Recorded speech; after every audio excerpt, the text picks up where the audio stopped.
Hello everyone and welcome to Better Minds. तो आज के इस वीडियो में हम कवर करने जा रहे हैं क्लास 10 सीबीएसई का चैप्टर इलेक्ट्रिसिटी। तो ये वीडियो उन सभी बच्चों के लिए होने वाली है जिन्होंने अब तक हो सकता है अपनी बोर्ड प्रिपरेशन अच्छे से ना करी हो। तो चाहे आप पास होना चाहते हो या फिर आप स्कोर करना चाहते हो 100%, ये वीडियो सभी स्टूडेंट्स के लिए ज़रूरी होने वाली है। तो मेक श्योर आप इस वीडियो को पूरा देखें। इस एक ही लेक्चर में आज हम कवर करेंगे हमारे पूरे चैप्टर इलेक्ट्रिसिटी को। तो इस चैप्टर का जो नेक्स्ट पार्ट है उसमें हम कवर करने जाएंगे इस चैप्टर में रिलेटेड सभी पीवाईक्यूज और इसके कुछ इंपॉर्टेंट क्वेश्चन जो कि आपको बोर्ड में काफ़ी ज़्यादा हेल्प करेंगे। तो चलिए शुरू करते हैं आज की इस लेक्चर वीडियो को।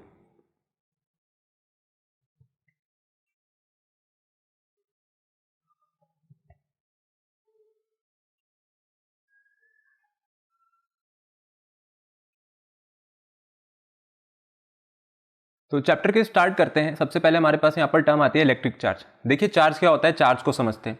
अगर चार्ज की हम डेफिनेशन पे जाएं तो चार्ज की डेफिनेशन आपको ये बताती है कि ये इंट्रिंसिक प्रॉपर्टी है आपके फंडामेंटल पार्टिकल्स की। फंडामेंटल पार्टिकल्स हमारे पास क्या है, फंडामेंटल पार्टिकल्स यहाँ पर आपके हो सकते हैं इलेक्ट्रॉन और प्रोटॉन।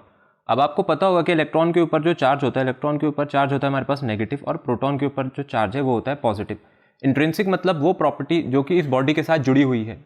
हम इलेक्ट्रॉन को अगर यहाँ पर डिफाइन कर रहे हैं तो इलेक्ट्रॉन का नाम सुनते हैं हमारे दिमाग में क्या आता है, एक नेगेटिवली चार्ज पार्टिकल। और अगर हम लोग प्रोटॉन का नाम सुनते हैं तो प्रोटॉन का नाम सुनते हैं हमारे दिमाग में क्या चीज आती है, एक पॉजिटिवली चार्ज पार्टिकल।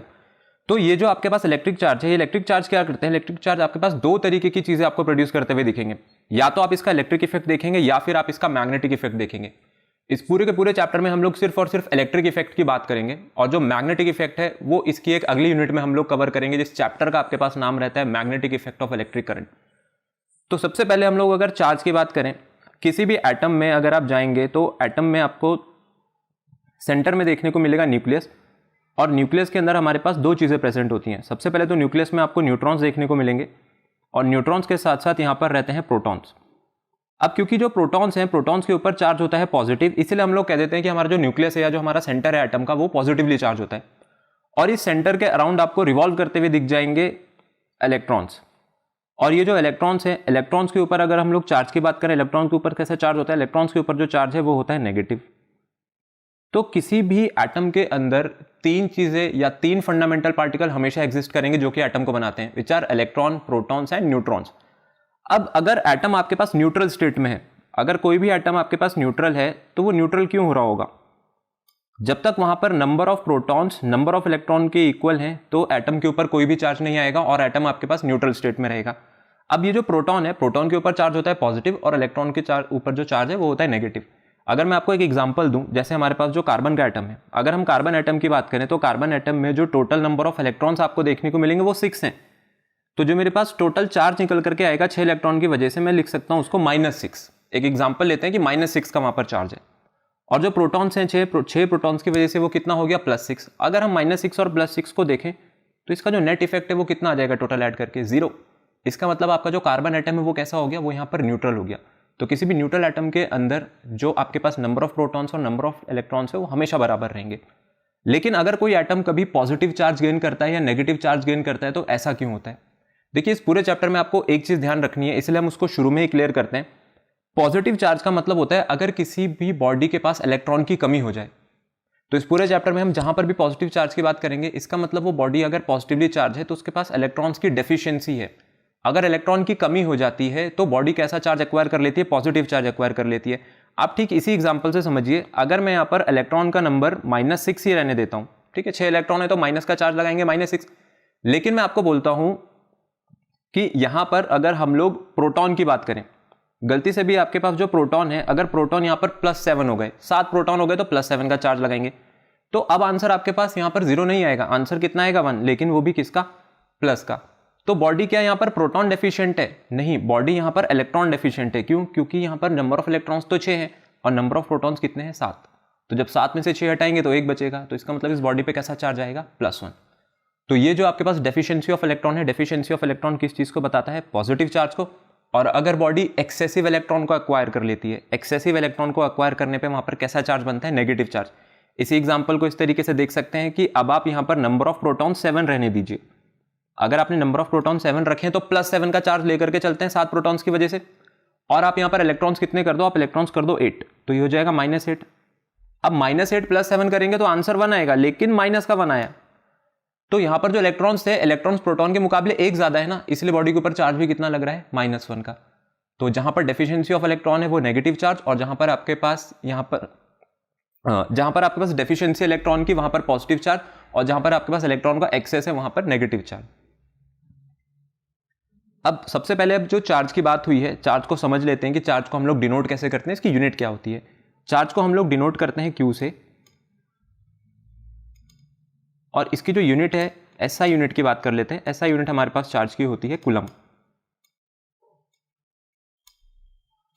अब चार्ज की जो SI यूनिट है कूलम, और इसको जो हम लोग डिनोट कर रहे हैं यहाँ पर Q से, देखिए अगर हम एक इलेक्ट्रॉन पे बात करें कि एक इलेक्ट्रॉन पे चार्ज कितना और एक प्रोटॉन पे चार्ज कितना होता है, दोनों पे चार्ज बराबर रहता है, चाहे वो इलेक्ट्रॉन हो या प्रोटॉन हो।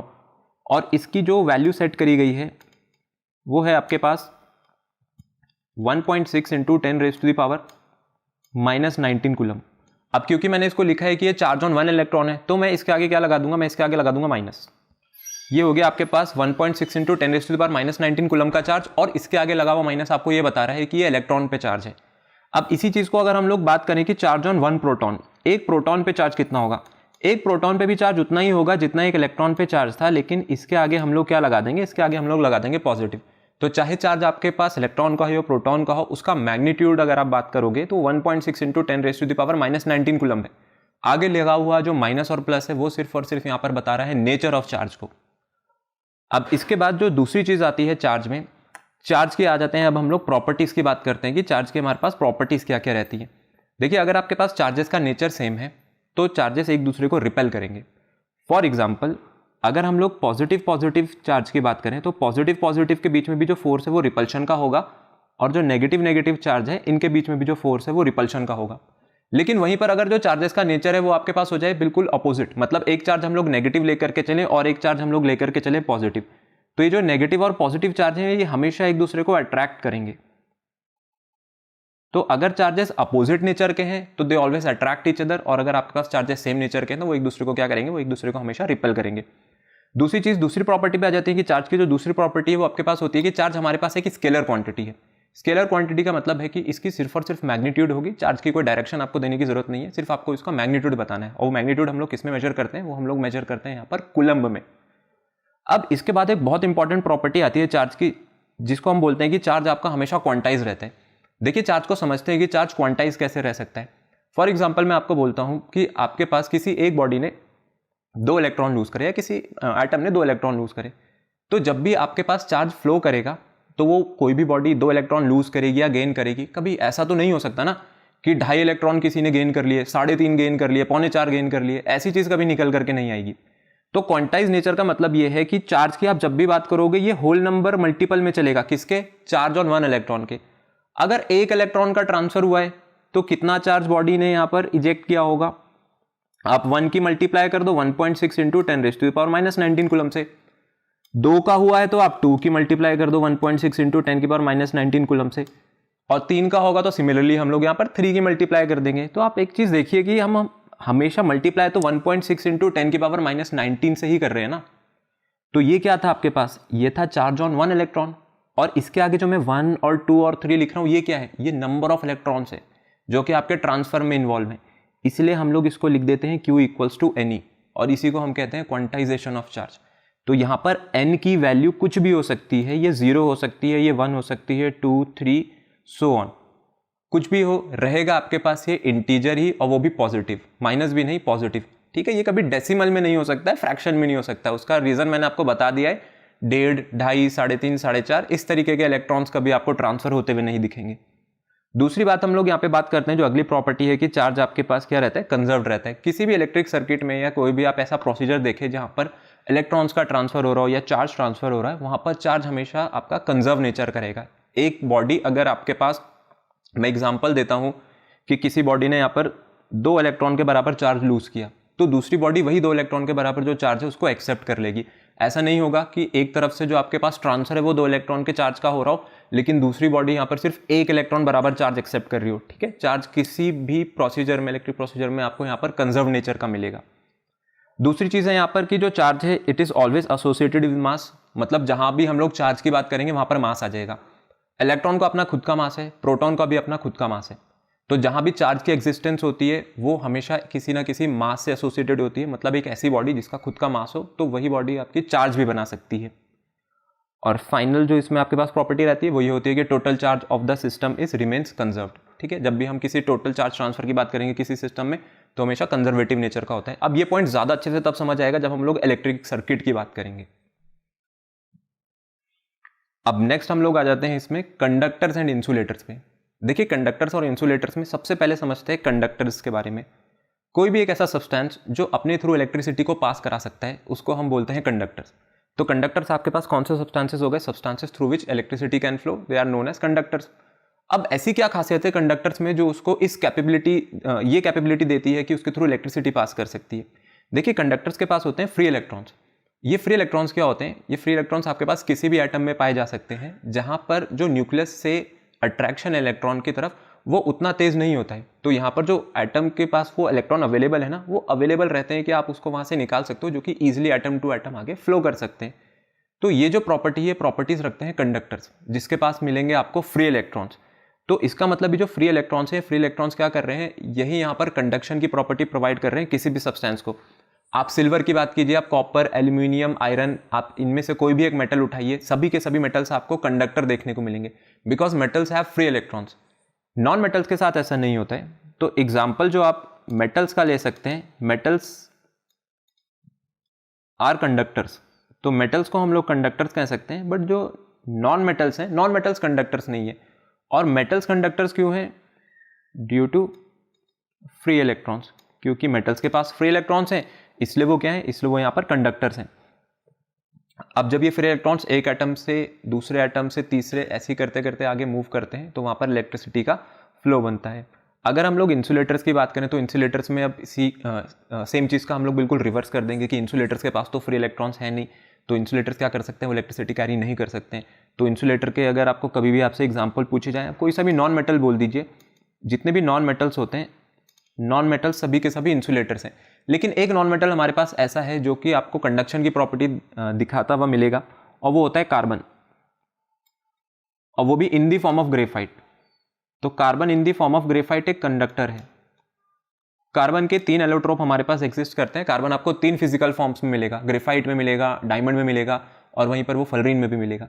लेकिन जो ग्रेफाइट है, ग्रेफाइट आपके पास एक कंडक्टर है इलेक्ट्रिसिटी का, और ग्रेफाइट एक एलोट्रोपिक फॉर्म होती है कार्बन की। तो कार्बन यहाँ पर एक एक्सेप्शन निकल करके आती है कि जो कार्बन है, carbon in the form of graphite क्या कर सकता है, ये इलेक्ट्रिसिटी कंडक्ट कर सकता है। तो यहाँ पर हम लोग कार्बन को एक कंडक्टर मान सकते हैं इलेक्ट्रिसिटी का, लेकिन ग्रेफाइट के फॉर्म में। तो अब भले यहाँ पर जो फ्री इलेक्ट्रॉन्स हैं, फ्री इलेक्ट्रॉन्स नॉन मेटल्स के पास नहीं होते, इसीलिए वो यहाँ पर इलेक्ट्रिसिटी को कंडक्ट नहीं करा सकते हैं, इसीलिए हम लोगों ने उसका क्या नाम दे दिया, इंसुलेटर्स का नाम दे दिया। अब जितने भी एग्जांपल्स आपके सामने यहाँ पर स्क्रीन पर आ रहे हैं, चाहे वो ग्लास हो, चाहे वो इबोनाइट हो, rubber, plastics, paper, would, even जो एयर होती है, ये सभी के सभी इंसुलेटर्स हैं। ये इलेक्ट्रिसिटी नहीं कंडक्ट कर सकते हैं, तो इनको छूने पे कभी आपको करंट नहीं लगेगा। अब इलेक्ट्रिसिटी में आगे चलते हैं और यहाँ से अब समझते हैं करंट इलेक्ट्रिसिटी को, कि ये करंट इलेक्ट्रिसिटी क्या है। देखिए इलेक्ट्रिसिटी आपके पास 2 तरीके की होती है, 2 नेचर होते हैं इलेक्ट्रिसिटी के। पहला होता है इसमें स्टैटिक इलेक्ट्रिसिटी, और दूसरी होती है करंट इलेक्ट्रिसिटी। ये पूरा का पूरा चैप्टर आपके पास करंट इलेक्ट्रिसिटी के बारे में है। स्टैटिक इलेक्ट्रिसिटी के बारे में हम नहीं पढ़ेंगे। देखिए मैं आपको स्टैटिक इलेक्ट्रिसिटी बता देता हूँ। स्टैटिक इलेक्ट्रिसिटी क्या रहती है। जब तक आपका चार्ज रेस्ट पे रखा हुआ है तब तक हम लोग इलेक्ट्रिसिटी टर्म को वहाँ पर सिर्फ और सिर्फ स्टैटिक कहेंगे। स्टैटिक मतलब रुका हुआ है, चार्ज आपका रेस्ट पे है, वो अभी फ्लो नहीं कर रहा है एक जगह से दूसरी जगह। लेकिन अगर आपका चार्ज मोशन में आ जाए, तो जब चार्ज मोशन में आ जाता है तो उसको हम कहते हैं करंट इलेक्ट्रिसिटी। जब चार्ज रेस्ट पे रखा हुआ होता है तो वो सिर्फ और सिर्फ इलेक्ट्रिक फील्ड बनाता है, लेकिन अगर चार्ज मोशन में आ जाए तो वो इलेक्ट्रिक फील्ड भी बनाएगा और वो मैग्नेटिक फील्ड भी बनाएगा। तो इस चैप्टर में अब हम लोग आगे पढ़ने जा रहे हैं करंट इलेक्ट्रिसिटी के बारे में। स्टैटिक इलेक्ट्रिसिटी के बारे में आगे कोई भी बात नहीं करेंगे। हम अपने घरों में भी जो इलेक्ट्रिसिटी यूज करते हैं वो पूरी इलेक्ट्रिसिटी आपके पास करंट इलेक्ट्रिसिटी की फॉर्म है। अब सबसे पहले हम लोग यहाँ पर बात कर लेते हैं इलेक्ट्रिक पोटेंशियल की। इलेक्ट्रिक पोटेंशियल क्या होता है? देखिए इलेक्ट्रिक पोटेंशियल को अगर मैं आपको समझाऊं कि इलेक्ट्रिक पोटेंशियल को हम लोग बहुत ईजिली समझें, तो जैसे अभी हमने थोड़ी देर बात करी कि अगर चार्ज आपका रेस्ट पे रखा हुआ है तो वो क्या करेगा, वो इलेक्ट्रिक फील्ड बनाएगा।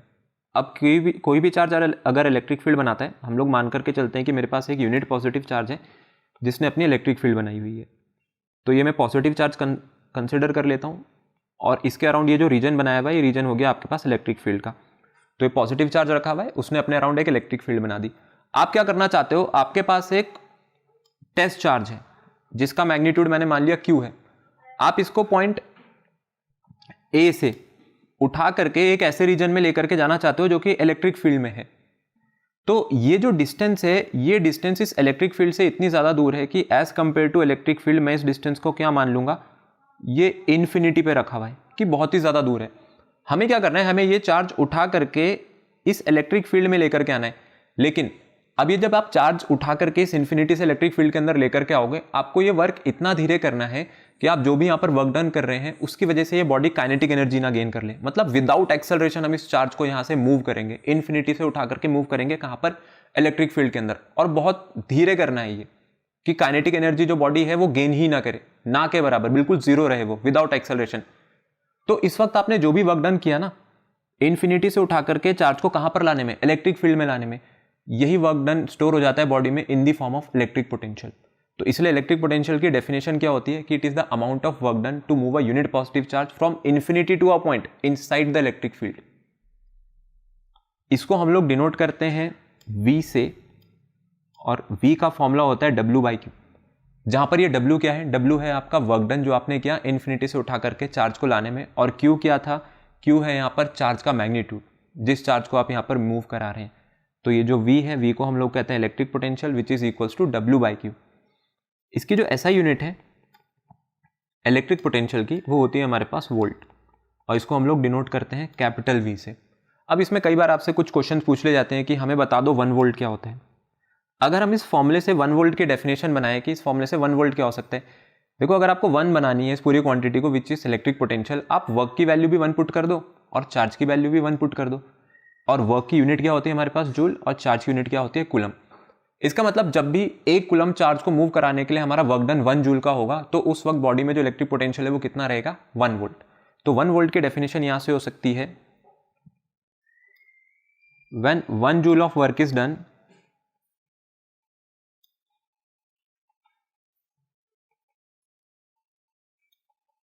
to move a charge of 1 coulomb।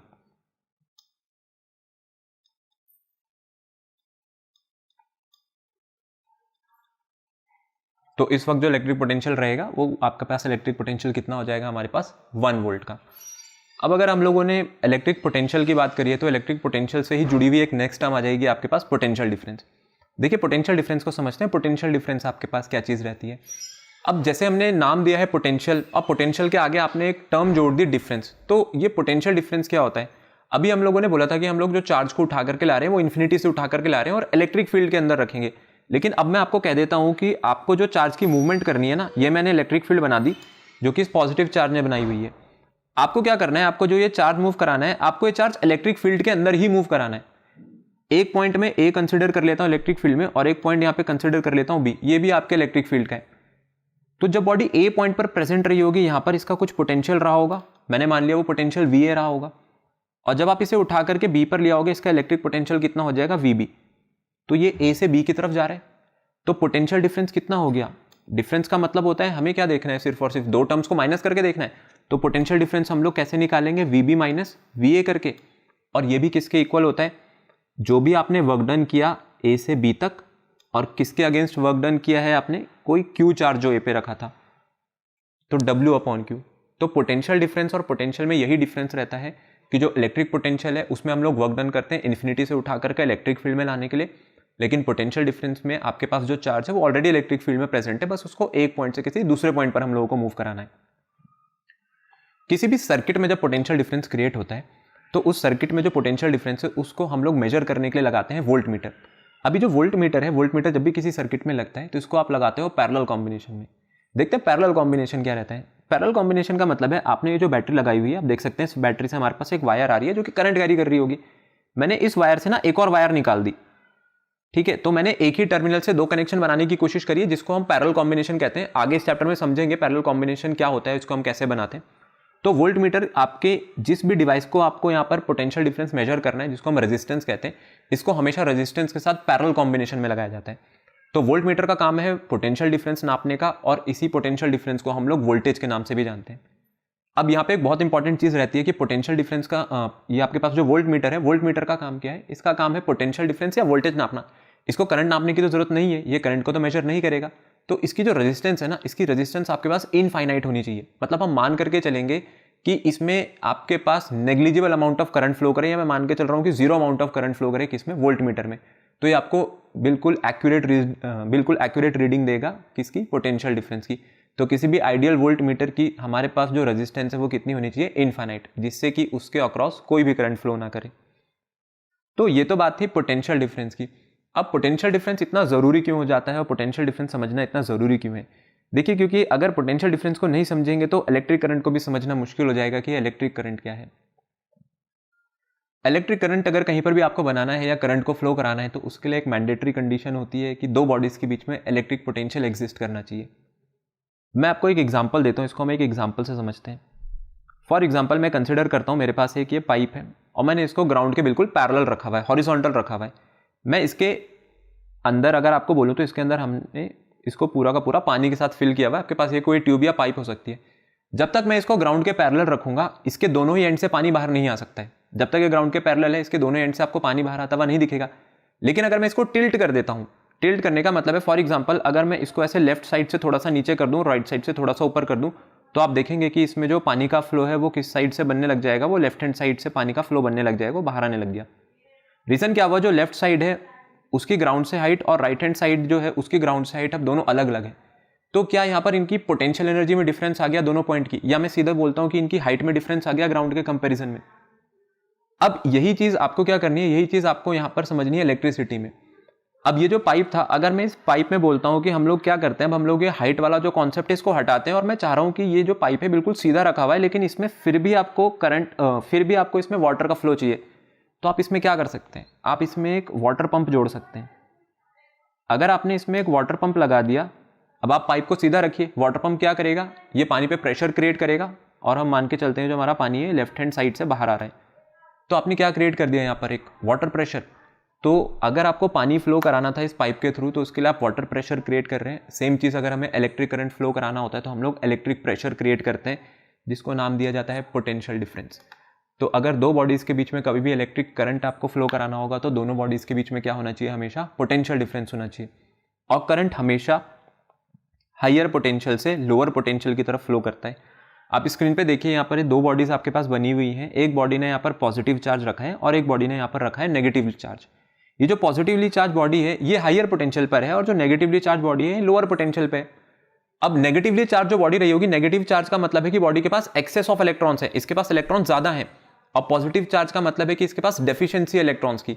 तो अगर मैं इलेक्ट्रॉन के फ्लो की बात करूं कि इलेक्ट्रॉन का फ्लो कहां से कहां रहेगा, वो तो नेगेटिव टू पॉजिटिव बनेगा ना, क्योंकि जिसके पास ज्यादा है वही तो इलेक्ट्रॉन आगे यहां पर आपको प्रोवाइड कराएगा और जिसके पास कमी है वो हमेशा एक्सेप्ट करने के लिए बैठा हुआ है।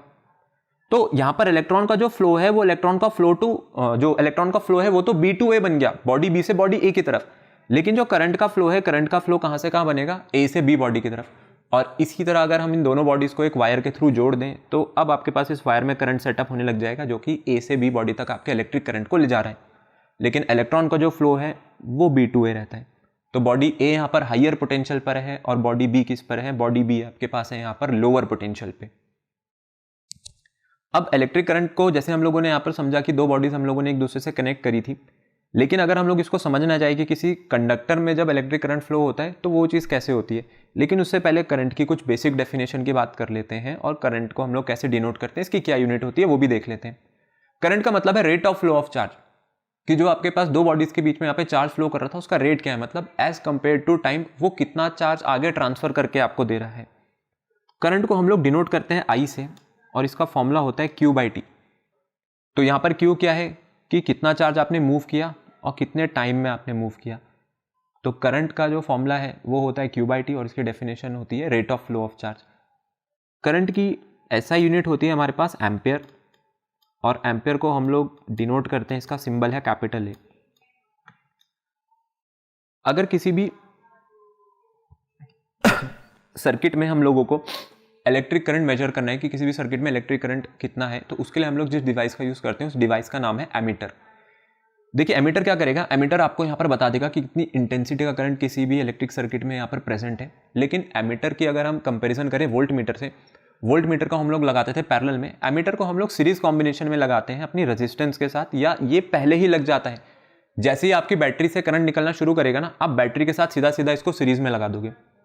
अब इसका एमीटर का जो काम है, आप देखिए कि एमीटर के साथ जो वायर लगी हुई है वो बैटरी से डायरेक्टली जुड़ी है। इसका मतलब ये सीरीज में है, एक के बाद एक लगे हुए हैं, सेम वायर से कनेक्टेड है। हमने कोई वायर स्प्लिट नहीं करी है जैसे वोल्ट मीटर के केस में करी थी। एमीटर का काम यहाँ पर पोटेंशियल डिफरेंस या वोल्टेज नापना तो है नहीं, ये तो सिर्फ करंट नापना चाहता है। तो हम मान करके चलेंगे कि जो हमारे पास आइडियल वोल्ट मीटर है, जो हमारे पास आइडियल एमीटर है, वो कैसा होना चाहिए, एक ऐसा एमीटर होना चाहिए जिसकी रेजिस्टेंस ना के बराबर हो। अगर हम बोलें कि बिल्कुल ऑलमोस्ट जीरो हो, जब रेजिस्टेंस जीरो रहेगी तभी उसके थ्रू पूरा का पूरा करंट फ्लो कर पाएगा और वो आपको एक एक्यूरेट रीडिंग दे सकता है। तो an ideal ammeter should have zero resistance, जिससे कि सर्किट में मेजर होने वाली करंट की वैल्यू पर कोई भी फर्क ना पड़े। एक और डिवाइस आती है हमारे पास, मैं आपको एक और डिवाइस के बारे में बता देता हूं, उसका नाम होता है गैल्वेनोमीटर। अब ये गैल्वेनोमीटर और एमीटर को ये लिखा हुआ होता है कि गैल्वेनोमीटर का काम भी आपके पास करंट को ही मेजर करना है, तो फिर एमीटर भी मेजर कर रहा है, तो दोनों में फर्क क्या है। देखिए जो गैल्वेनोमीटर है, गैल्वेनोमीटर क्या करता है, बेसिकली ये करंट को मेजर तो कर सकता है, लेकिन ये बहुत छोटे अमाउंट के करंट को मेजर करता है। तो इसको हम बहुत छोटे अमाउंट के करंट को मेजर करने के लिए लगाते हैं, या फिर इसको तब लगाया जाता है जब आपको करंट की डायरेक्शन पता करनी है। तो इसका बेसिक पर्पस या इसका मेन पर्पस क्या होता है, डायरेक्शन ऑफ करंट को बताना, कि किसी भी सर्किट में जो करंट है उसकी डायरेक्शन क्लॉकवाइज है, एंटी क्लॉकवाइज है, इसके लिए हम लोग गैल्वेनोमीटर लगाते हैं। और ऐसा नहीं है कि ये करंट नहीं मेजर कर सकते हैं, मेजर कर सकता है, लेकिन बहुत छोटे अमाउंट का। तो measures current of small intensity, ठीक है, छोटे अमाउंट के करंट को ये मेजर करता हुआ आपको दिखेगा। तो इसीलिए जहां पर आपको करंट की मेजरमेंट करनी है, फिर वहां पर एमीटर ही लगाया जाता है, वहां पर हम गैल्वेनोमीटर को हटा देते हैं। लेकिन जहां पर आपको सिर्फ करंट की प्रेजेंस डिटेक्ट करनी है, या आपको देखना है कि मेरे पास जो करंट है उसकी डायरेक्शन क्या होनी चाहिए, तब उसके लिए आप क्या यूज करेंगे, यहाँ पर गैल्वेनोमीटर यूज करेंगे। अब जैसे मैंने आपको बोला था कि हम लोग अगर किसी कंडक्टर की बात करें कि किसी कंडक्टर में जो इलेक्ट्रिसिटी फ्लो करती है और उसमें जो इलेक्ट्रॉन्स का फ्लो है वो कैसे होता है। आपके सामने स्क्रीन पर दो डायग्राम बने हुए हैं। ये जो पहला वाला डायग्राम है, पहले वाले डायग्राम में कंडक्टर किसी भी अभी बैटरी से कनेक्टेड नहीं है, तो अभी हमने इसके अक्रॉस कोई पोटेंशियल डिफरेंस नहीं लगाया हुआ है। तो when no potential difference is available across the conductor,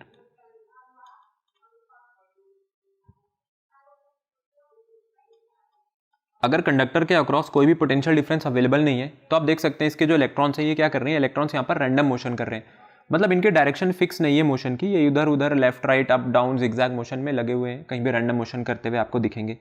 लेकिन अगर मैं क्या करूं, इस कंडक्टर को किसी पोटेंशियल डिफरेंस या एक्सटर्नल बैटरी से कनेक्ट कर दूं, पोटेंशियल डिफरेंस के लिए आपको ऑब्वियसली एक बैटरी लेकर के आनी पड़ेगी।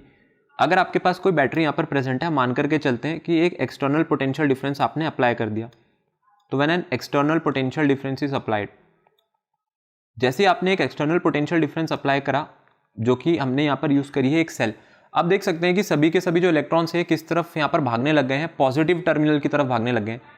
कंडक्टर का पॉजिटिव टर्मिनल हम लोग कैसे डिसाइड करेंगे, सेल का पॉजिटिव टर्मिनल कंडक्टर के जिस साइड से कनेक्टेड होगा वो पॉजिटिव टर्मिनल, और जो नेगेटिव से कनेक्टेड होगा वो नेगेटिव टर्मिनल। इलेक्ट्रॉन के ऊपर चार्ज है नेगेटिव, तो वो नेगेटिव चार्ज किसकी तरफ भाग रहा है, वो पॉजिटिव एंड की तरफ भाग रहा है। तो इलेक्ट्रॉन का जो फ्लो है, इलेक्ट्रॉन का फ्लो तो नेगेटिव टू पॉजिटिव है, तो ये तो हो गई direction of flow of electrons. But जो करंट का फ्लो होता है सर्किट में, करंट का फ्लो होता है सर्किट में फ्रॉम पॉजिटिव टू नेगेटिव। तो ये जो इलेक्ट्रॉन के फ्लो की डायरेक्शन है और जो करंट के फ्लो की डायरेक्शन है, ये दोनों एक दूसरे की क्या होती है, हमारे पास अपोजिट होती है। करंट की डायरेक्शन है पॉजिटिव टू नेगेटिव और इलेक्ट्रॉन के फ्लो की डायरेक्शन है फ्रॉम नेगेटिव टू पॉजिटिव।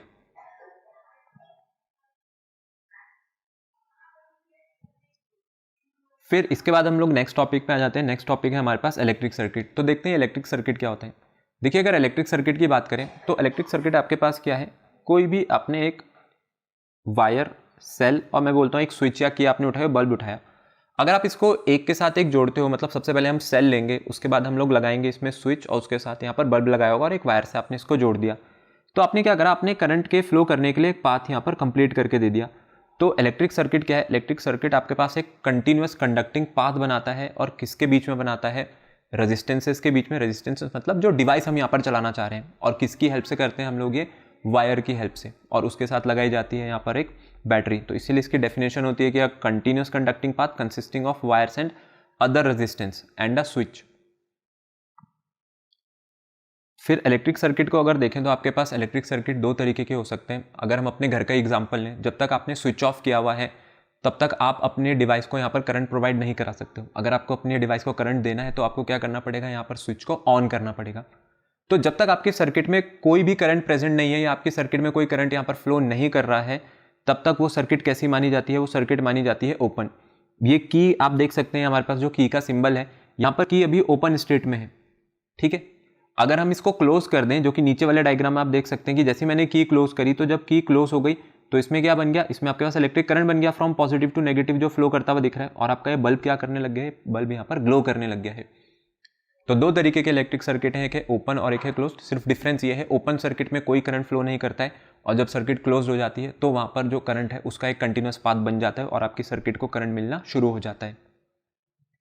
फिर आपकी स्क्रीन पर कुछ इंपॉर्टेंट सर्किट सिंबल्स हैं जो कि आपको याद रहने चाहिए, क्योंकि यही सिंबल्स आप यहाँ पर यूज़ करोगे अपने इलेक्ट्रिक सर्किट में। जब भी आप इलेक्ट्रिक सर्किट बनाते हैं तो आपको एग्जैक्टली यही सिंबल्स यूज़ करने होते हैं। तो ये इन सिंबल्स में से कई सारे सिंबल्स आपने पहले भी देखे हुए होंगे, जिसमें सेल है, और अगर हम सेल को 2 या 3 सेल्स को एक साथ जोड़ दें तो वो बैटरी बना देता है। और ये होता है हमारे पास कनेक्टिंग वायर। कनेक्टिंग वायर को हम लोग सीधा सीधा लाइन्स के थ्रू शो करते हैं। और ये जो आप देख सकते हैं, ये जो टी सेक्शन आपको देखने को मिल रहा है, जहाँ पर ये पॉइंट पे हम लोगों ने जॉइंट लगाया, इसको हम लोग बोलते हैं वायर जॉइंट। और ये है वायर्स क्रॉसिंग विदाउट कॉन्टैक्ट। जब भी 1 या 2 या 3 आपके पास वायर्स होंगी जो कि एक के ऊपर एक आपने निकाली होंगी, तो उसको हम लोग इस तरीके से शो करते हैं। आपको बता रहे हैं कि ये एक जंक्शन है जहाँ पर 2 वायर्स एक दूसरे को क्रॉस कर रही हैं, लेकिन वो उन दोनों वायर्स ने एक दूसरे को यहाँ पर टच नहीं किया हुआ है। फिर ये जो जिगजैग वाला आपको सिंबल देखने को मिल रहा है, ये होता है हमारे पास रेजिस्टेंस का सिंबल। फिर उसके साथ ये रियोस्टैट लगी हुई है, एमीटर का सिंबल ए है, वोल्ट मीटर का वी है, गैल्वेनोमीटर का जी है। उसके बाद स्विच और की का सिंबल है, उसमें ओपन और क्लोज दोनों बने हुए हैं, और लास्ट होते हैं हमारे पास बल्ब का सिंबल। तो ये सर्किट सिंबल सभी आपके लिए ज़रूरी रहते हैं, स्क्रीन पर बने हुए हैं, तो इनको आप एक बार देख करके याद कर सकते हैं। चलिए नेक्स्ट टॉपिक पे आगे बढ़ते हैं, इस चैप्टर का मोस्ट इंपॉर्टेंट टॉपिक जिसका नाम है ओम्स लॉ।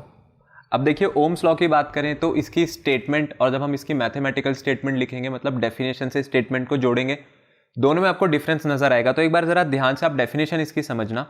इसकी डेफिनेशन आपको ये बताती है कि अगर हम सभी फिजिकल कंडीशंस को यहाँ पर कांस्टेंट बना के रखें, और वो फिजिकल कंडीशंस कैसी हो सकती हैं, वो आपके पास टेम्परेचर हो सकता है, वो आपके पास मैकेनिकल स्ट्रेन हो सकता है। तो जो करंट पास कर रहा है किसी भी कंडक्टर से, वो डायरेक्टली प्रोपोर्शनल होता है पोटेंशियल डिफरेंस के, और पोटेंशियल डिफरेंस किसके अक्रॉस रहता है, ये कंडक्टर के अक्रॉस रहता है। तो अब आपने डेफिनेशन पढ़ी, और अगर आप डेफिनेशन पढ़ के लिखना चाहेंगे तो आप लिखेंगे कि current is directly proportional to potential difference. तो मुझे इसको क्या लिखना चाहिए, मुझे इसको लिखना चाहिए I is directly proportional to V, और इसी को हम लोग क्या मॉडिफाई करके लिख देते हैं, और V is directly proportional to I. देखिए आप ये डिफरेंस को समझिए, ऐसा क्यों है। करंट तो तब बनेगा ना जब पोटेंशियल डिफरेंस एग्जिस्ट करेगा। ऐसा तो नहीं होगा पहले करंट आ गया और पोटेंशियल डिफरेंस बाद में आ गया। तो ये जो बाद में मैंने क्वांटिटी लिखी है ना, V is directly proportional to I, ये आपको ये बता रही है कि करंट यहां पर डिपेंड कर रहा है वोल्टेज पे, या करंट यहां पर डिपेंड कर रहा है पोटेंशियल डिफरेंस पे। लेकिन अगर हम पहले वाले मैथमेटिकल टर्म को देखें तो वो आपको ये बता रही है कि वोल्टेज डिपेंड कर रही है करंट पे, जो कि गलत है। क्योंकि पहले क्या होगा, पहले पोटेंशियल डिफरेंस सेटअप होगा, उसके बाद करंट की बारी आएगी। इसीलिए हम लोग इसको मॉडिफाई करके क्या लिख देते हैं, V is directly proportional to I।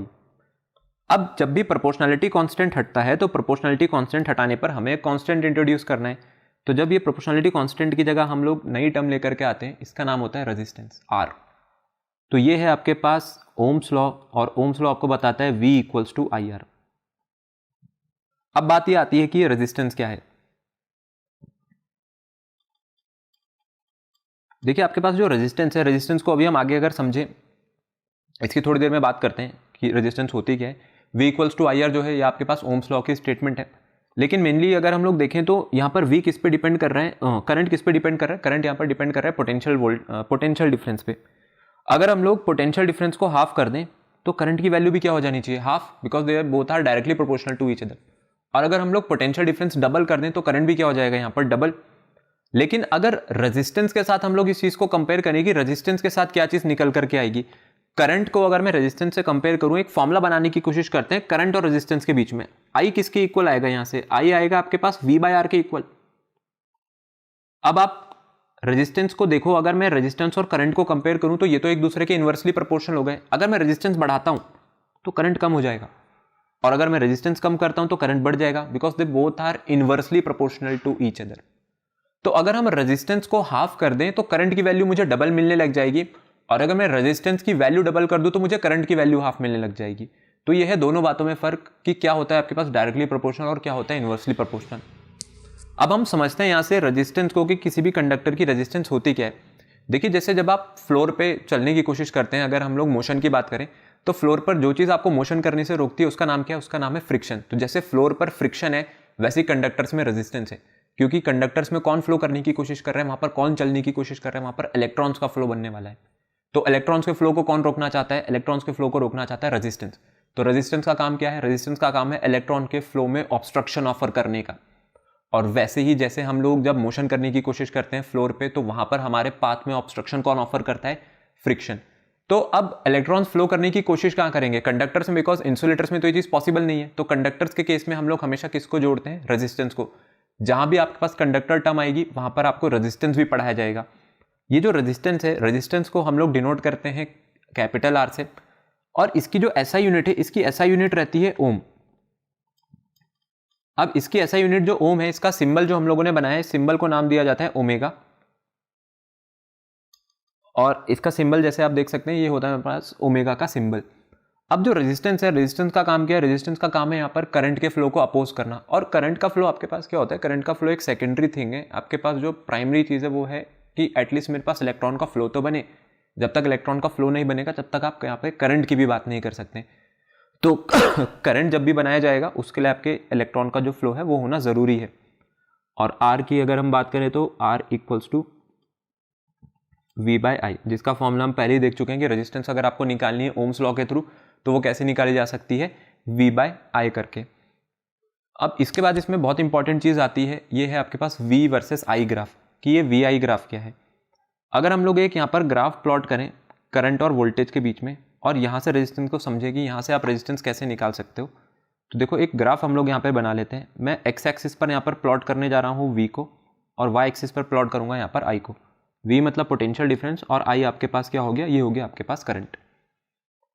V और I एक दूसरे के डायरेक्टली प्रोपोर्शनल है, और डायरेक्टली प्रोपोर्शनल का जो ग्राफ है वो आपके पास कैसा जाता है? बिल्कुल ऐसे एक स्ट्रेट स्लोप, जो कि हम यहाँ से 0 से शुरू करेंगे। तो ये आपको बता रहा है कि जो करंट और वोल्टेज है वो एक दूसरे के क्या है? वो एक दूसरे के डायरेक्टली प्रोपोर्शनल है। VI ग्राफ का जो स्लोप है वो आपको बताता है रेजिस्टेंस के बारे में।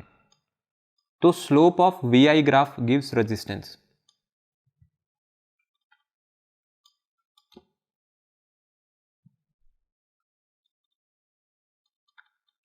लेकिन ये स्लोप होता क्या है और स्लोप हम लोग कैसे निकाल सकते हैं? देखिए यहाँ पे थोड़ी सी ट्रिग्नोमेट्री लगानी पड़ेगी, ठीक है, ज़्यादा नहीं, थोड़ी सी लगाएंगे सिर्फ। अगर हम स्लोप की बात करते हैं तो स्लोप निकालने के लिए यूज़ करना पड़ता है हमें tan थीटा, ठीक है। tan थीटा आप लोगों को किस चीज़ के बारे में बताता है? स्लोप के बारे में। अब ये थीटा क्या है? थीटा कुछ नहीं, एंगल है। ये कौन सा एंगल है? जो कि आपके जो लाइन जा रही है, जो स्लोप जा रहा है या जो आप ये देख सकते हैं बिल्कुल एक स्टीप लाइन जा रही है, इसने जो भी एंगल बनाया है एक्स एक्सिस के साथ, इसको हम लोग नाम देते हैं थीटा। तो ये एंगल हो गया आपके पास थीटा। अगर यहाँ पे ट्रिग्नोमेट्री लगाए तो ट्रिग्नोमेट्री में जो tan थीटा है वो आपको क्या बताता है? कि पहली बात तो ट्रिग्नोमेट्री सिर्फ और सिर्फ किस में लग सकती है? एक राइट एंगल ट्राइंगल में। मैं बात करता हूँ इस पॉइंट ए की। मैंने इस लाइन पर एक पॉइंट कंसिडर कर लिया ए। तो अगर मुझे tan थीटा की वैल्यू निकालनी है तो tan थीटा किसके इक्वल होता है? ये तो परपेंडिकुलर अपॉन बेस है ना। तो यहाँ पर ये जो परपेंडिकुलर है, परपेंडिकुलर को मैं नाम दे देता हूँ, जैसे ये पॉइंट ए है, इस पॉइंट को हम बी मान लेते हैं, इस पॉइंट को ओ मान लेते हैं, और ये पॉइंट हो गया आपके पास सी। तो परपेंडिकुलर की वैल्यू कितनी है इस राइट एंगल ट्राइंगल में? इस राइट एंगल ट्राइंगल में जो परपेंडिकुलर है इसकी वैल्यू है ए बी, और इसका जो बेस है, इसका बेस क्या है? O B. तो ये आ गया आपके पास A B upon O B के इक्वल। अगर आप ए बी को देखो तो ए बी क्या है? ए बी का मतलब है कि मेरे को करंट की वैल्यू पता चल जाएगी। पॉइंट ए पर मुझे करंट कितना मिल रहा है? पॉइंट ए पर अगर मुझे करंट निकालना है तो मुझे वाई एक्सिस पे जाना पड़ेगा। तो इसको हम क्या लिख सकते हैं? यही तो आपके पास आई था कि करंट की वैल्यू कितनी है। और ओ बी, ये जो इसका बेस है ओ बी, ये आपको किस बारे में बता देगा? ये आपको बता देगा वोल्टेज के बारे में या फिर पोटेंशियल डिफरेंस के बारे में। तो I बाई वी। तो इसलिए मैंने कहा था कि जो स्लोप होता है हमारा VI ग्राफ का, वो आपको किसके बारे में बता देता है? रेजिस्टेंस के बारे में। तो स्लोप निकालने के लिए हम लोग यूज़ करते हैं tan थीटा। तो या तो कह दे कि स्लोप किसके इक्वल होता है? tan थीटा के, और ये जो tan थीटा ये खुद परपेंडिकुलर अपॉन बेस के इक्वल है। तो इस तरीके से अब आपके पास कोई भी आपसे पूछ ले या कोई क्वेश्चन आ जाए, आप सिर्फ वो पॉइंट देखिए उस लाइन पर जहाँ से आपको स्लोप फाइंड आउट करना है या रेजिस्टेंस फाइंड आउट करनी है। राइट एंगल ट्राइंगल आपको बनाना पड़ेगा ऐसे ही, और उस राइट एंगल ट्राइंगल में बस आपको परपेंडिकुलर अपॉन बेस करना है। आपको मिल जाएगी आपके स्लोप की वैल्यू, जो कि बता देगा VI ग्राफ का स्लोप। और वो क्या होता है हमारे पास? वो होता है रेजिस्टेंस। फिर इसके बाद हम लोग इसमें समझते हैं गुड कंडक्टर्स, रेजिस्टर्स और इंसुलेटर्स के बारे में कि ये चीज़ें क्या हैं। देखिए, अगर आपको करंट का फ्लो बनाना है तो आप कभी भी नहीं चाहेंगे कि जो आपका कंडक्टर है वो रेजिस्टेंस बहुत ज़्यादा ऑफर करे, क्योंकि रेजिस्टेंस जितनी ज़्यादा हो जाएगी करंट के पाथ को उतना ऑब्स्ट्रक्ट किया जाएगा। और जहाँ भी रेजिस्टेंस बढ़ती है ना, वहाँ पर करंट के पाथ के ऑब्स्ट्रक्शन के साथ साथ हीटिंग भी बढ़ती है। आप खुद एक एग्जांपल ले सकते हैं कि अगर मैं अपने इन दोनों हाथों को रब करूँ और मैं जितना तेज़ी से रब करूँगा, मेरे हाथों में उतनी ज़्यादा हीट यहाँ पर जनरेट होगी। रीज़न क्या है? फ्रिक्शन की वजह से। सेम चीज़ होती है रेजिस्टेंस। अगर रेजिस्टेंस किसी भी कंडक्टर की बहुत हाई है तो करंट को फ्लो करने में यहाँ पर प्रॉब्लम आएगी और उसकी वजह से क्या होगा, आपका कंडक्टर हीट करने लग जाएगा। तो बेसिकली ये चीज़ आपने देखी भी होगी कि जब भी वायर्स के थ्रू या इलेक्ट्रिकल अप्लायंसेस के थ्रू करंट फ्लो करता है तो वो बहुत जल्दी गर्म कर जाते हैं। तो अच्छे कंडक्टर्स हम लोग किसको मानेंगे, या क्या आपके पास गुड कंडक्टर्स होते हैं? वो कंडक्टर्स जहां पर जब इलेक्ट्रिसिटी फ्लो करने की कोशिश करे तो उसको मिनिमम से मिनिमम इलेक्ट्रिकल रेजिस्टेंस जो है वो ऑफर हो, बिल्कुल ना के बराबर। जीरो तो हम नहीं कर सकते लेकिन उसको मिनिमम जरूर किया जा सकता है। तो जिस डिवाइस की इलेक्ट्रिकल रेजिस्टेंस बहुत कम होगी उसको हम मान लेंगे कि वो आपके पास सबसे अच्छा कंडक्टर है। तो कभी भी आपसे पूछ लिया जाए कि कौन सा हमारे पास एक ऐसा मेटल है जो सबसे बेस्ट कंडक्टर माना जाता है, उसका आपके पास नाम है सिल्वर। तो silver is the best conductor of electricity. अब कुछ इलेक्ट्रिकल अप्लायंसेस ऐसे होते हैं जिनकी जो रेजिस्टेंस है वो थोड़ी सी ज़्यादा होती है। अब ये जो रेजिस्टेंस ज़्यादा है इसके कुछ डिज़ायरेबल इफेक्ट भी होते हैं और कुछ अनडिज़ायरेबल इफेक्ट भी होते हैं, जिसको हम आगे डिस्कस करेंगे। उन अप्लायंसेस की जिनकी इलेक्ट्रिकल रेजिस्टेंस बहुत हाई है, इसको हम नाम देते हैं रजिस्टर। ऐसा नहीं है कि इनके थ्रू करंट नहीं फ्लो करता है, इनके थ्रू करंट फ्लो करता है, लेकिन ये हीट बहुत ज़्यादा प्रोड्यूस करके देते हैं आपको। जैसे मैंने आपको कहा था कि अगर जहाँ पर रेजिस्टेंस हाई हो जाएगी वहाँ पर हीटिंग इफेक्ट भी आ जाएगा। तो जब रेजिस्टेंस हाई है तो हीटिंग इफेक्ट भी हाई है, तो इन डिवाइसेस को नाम दिए गए हैं रजिस्टर्स। तो रजिस्टर्स बेसिकली आपके पास वो डिवाइसेस हैं जिनकी कंपेरेटिवली हाई इलेक्ट्रिकल रेजिस्टेंस देखने को मिलेगी, जैसे कि अलॉयज। मेटल्स के कंपैरिजन में जो अलॉय है, अलॉय की रेजिस्टेंस बहुत हाई होती है, जिसमें आपके पास नाइक्रोम आ जाता है, कॉन्स्टेंटेन आ जाता है, मैंगनीन आ जाता है। जितने भी आपके पास हीटिंग एलिमेंट लगे हुए होते हैं गीजर के, प्रेस के, ये बने हुए होते हैं नाइक्रोम के। अब ये नाइक्रोम क्या है? नाइक्रोम आपके पास एक अलॉय है और इसको हम लोग यूज़ कर रहे हैं यहाँ पर किसके लिए? हीटिंग इफेक्ट के लिए। इसको हम आगे डिस्कस करेंगे ये चीज़ क्या रहती है। अब इसमें जो तीसरी चीज़ है, तीसरी चीज़ आ जाती है हमारे पास इंसुलेटर्स। अब इंसुलेटर्स का काम क्या है? इंसुलेटर्स का काम है कि वो इतनी ज़्यादा रेजिस्टेंस ऑफर कर दें कि करंट फ्लो ही ना कर पाए। इंसुलेटर्स के केस में तो आई की वैल्यू ही जीरो हो जाएगी, और अगर आपको आई की वैल्यू जीरो करनी है तो रेजिस्टेंस फिर किसको होनी, रेजिस्टेंस फिर कितनी होनी चाहिए यहाँ पे? इनफाइनाइट। तो जब रेजिस्टेंस इनफाइनाइट हो जाएगी तो करंट भी आपके पास जीरो बन रहा होगा। तो ये था गुड कंडक्टर्स, रेजिस्टर्स और इंसुलेटर्स के बीच में डिफरेंस। अब बात करते हैं मोस्ट इंपॉर्टेंट टॉपिक जिसका नाम है फैक्टर्स अफेक्टिंग रेजिस्टेंस या factors affecting resistance of a conductor. जो भी कंडक्टर आपके पास प्रेजेंट है, कौन कौन से ऐसे फैक्टर्स हैं जो इसकी रेजिस्टेंस को चेंज कर सकते हैं, इन फैक्टर्स को चेंज करने पे इसकी रेजिस्टेंस पे इफेक्ट पड़ेगा। इसमें सबसे पहले आता है आपके पास लेंथ ऑफ कंडक्टर। देखिए लेंथ ऑफ कंडक्टर यहाँ पे कैसे काम कर रहा होगा। अगर आप करंट के फ्लो करने के लिए पाथ लंबा कर देंगे तो अब एक जगह से दूसरी जगह इलेक्ट्रॉन को जाने के लिए एक लंबा डिस्टेंस ट्रैवल करना है, और जितना लंबा वो डिस्टेंस ट्रैवल करेंगे अपने पाथ में उतना ज़्यादा एक दूसरे से टकराएंगे, क्योंकि जब एक जगह से दूसरी जगह तक इलेक्ट्रॉन जाता है तो वो इन बिटवीन देयर पाथ एक दूसरे से कोलाइड करते हैं, जिसकी वजह से हीट प्रोड्यूस होती है। मतलब जो काइनेटिक एनर्जी थी उनकी, वो काइनेटिक एनर्जी यहाँ पर किस में कन्वर्ट हो जाती है? आगे हीट एनर्जी में। तो अगर रेजिस्टेंस की या कंडक्टर की जो लेंथ है वो लंबी है तो उससे आपकी रेजिस्टेंस यहाँ पर डेफिनेटली बढ़ने वाली है। तो पहले पॉइंट में तो हम कह सकते हैं कि लेंथ ऑफ कंडक्टर के लिए जो रेजिस्टेंस है वो तो डायरेक्टली प्रोपोर्शनल होगा, कि R is directly proportional to L, resistance is directly proportional to length of conductor. दूसरी चीज आती है area of cross section of conductor. देखिए एरिया ऑफ क्रॉस सेक्शन का मतलब क्या है कि अगर आप वायर को देखोगे तो वायर हमारे पास कौन से शेप की होती है? एक वायर होती है आपके पास सिलेंड्रिकल शेप की, और क्रॉस सेक्शन का मतलब है अगर मैं उसे सामने से देखूं तो मुझे सामने से उसका शेप कैसा दिख रहा है, उसका क्रॉस सेक्शन आपको यहाँ पर कैसा? सर्कुलर दिखेगा। अब इस सर्कुलर क्रॉस सेक्शन से कौन एंटर करने की कोशिश कर रहा है? इससे एंटर करने की कोशिश कर रहे हैं इलेक्ट्रॉन्स। इस एग्जांपल को ऐसे समझते हैं, आप किसी रूम में एंटर कर रहे हैं और आपके पास एक जो डोर साइज है वो अवेलेबल है। अब उस डोर से एक टाइम पर 3 लोग जाएंगे, 5 लोग जाएंगे, 10, 20, 50। मैं जैसे जैसे यहाँ पर नंबर ऑफ पीपल बढ़ाता रहूंगा उतनी ज्यादा मुश्किल हो जाएगी एक समय पर उन सभी लोगों की एंट्री उस डोर से। सेम चीज होती है इलेक्ट्रॉन्स के लिए। अगर मैं ये गेट साइज बढ़ा देता हूं, अगर मैं गेट साइज बढ़ा दूंगा तो ज्यादा नंबर ऑफ इलेक्ट्रॉन्स एंटर कर पाएंगे ना इस कंडक्टर में एक समय पे।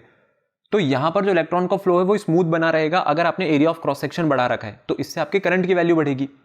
लेकिन अगर आप इस गेट साइज को छोटा कर दो, मतलब आप एरिया ऑफ क्रॉस सेक्शन को छोटा कर दो, तो एरिया ऑफ क्रॉस सेक्शन छोटा करने की वजह से क्या होगा? कम इलेक्ट्रॉन्स यहां पर एंटर कर पाएंगे।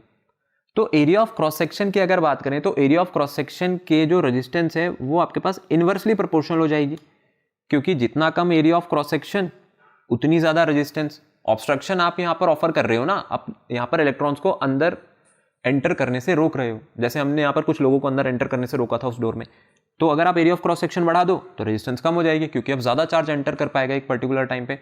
तो resistance area of cross section के तो इन्वर्सली प्रोपोर्शनल है, बट डायरेक्टली प्रोपोर्शनल है लेंथ ऑफ कंडक्टर के। उसके बाद वाला फैक्टर आता है हमारे पास टेम्परेचर। देखिए टेम्परेचर के जो रेजिस्टेंस है वो डायरेक्टली प्रोपोर्शनल रहता है। एक तो रेजिस्टेंस का अपना खुद का हीटिंग इफेक्ट है, ऊपर से आप यहाँ पर एक्सटर्नल टेम्परेचर प्रोवाइड करा रहे हो बॉडी को, मतलब एक्सटर्नल हीट दे रहे हो। अब बॉडी आपका ऑलरेडी यहाँ पर हीटिंग इफेक्ट प्रोड्यूस करके दे रही है, आप उसे और ज़्यादा हीट कर रहे हो, तो ये क्या करता है, ये रेजिस्टेंस को पहले से भी ज़्यादा बढ़ा देगा। और जो फाइनल पॉइंट है जिस पर आपके पास रेजिस्टेंस डिपेंड करती है वो होता है nature of material of conductor.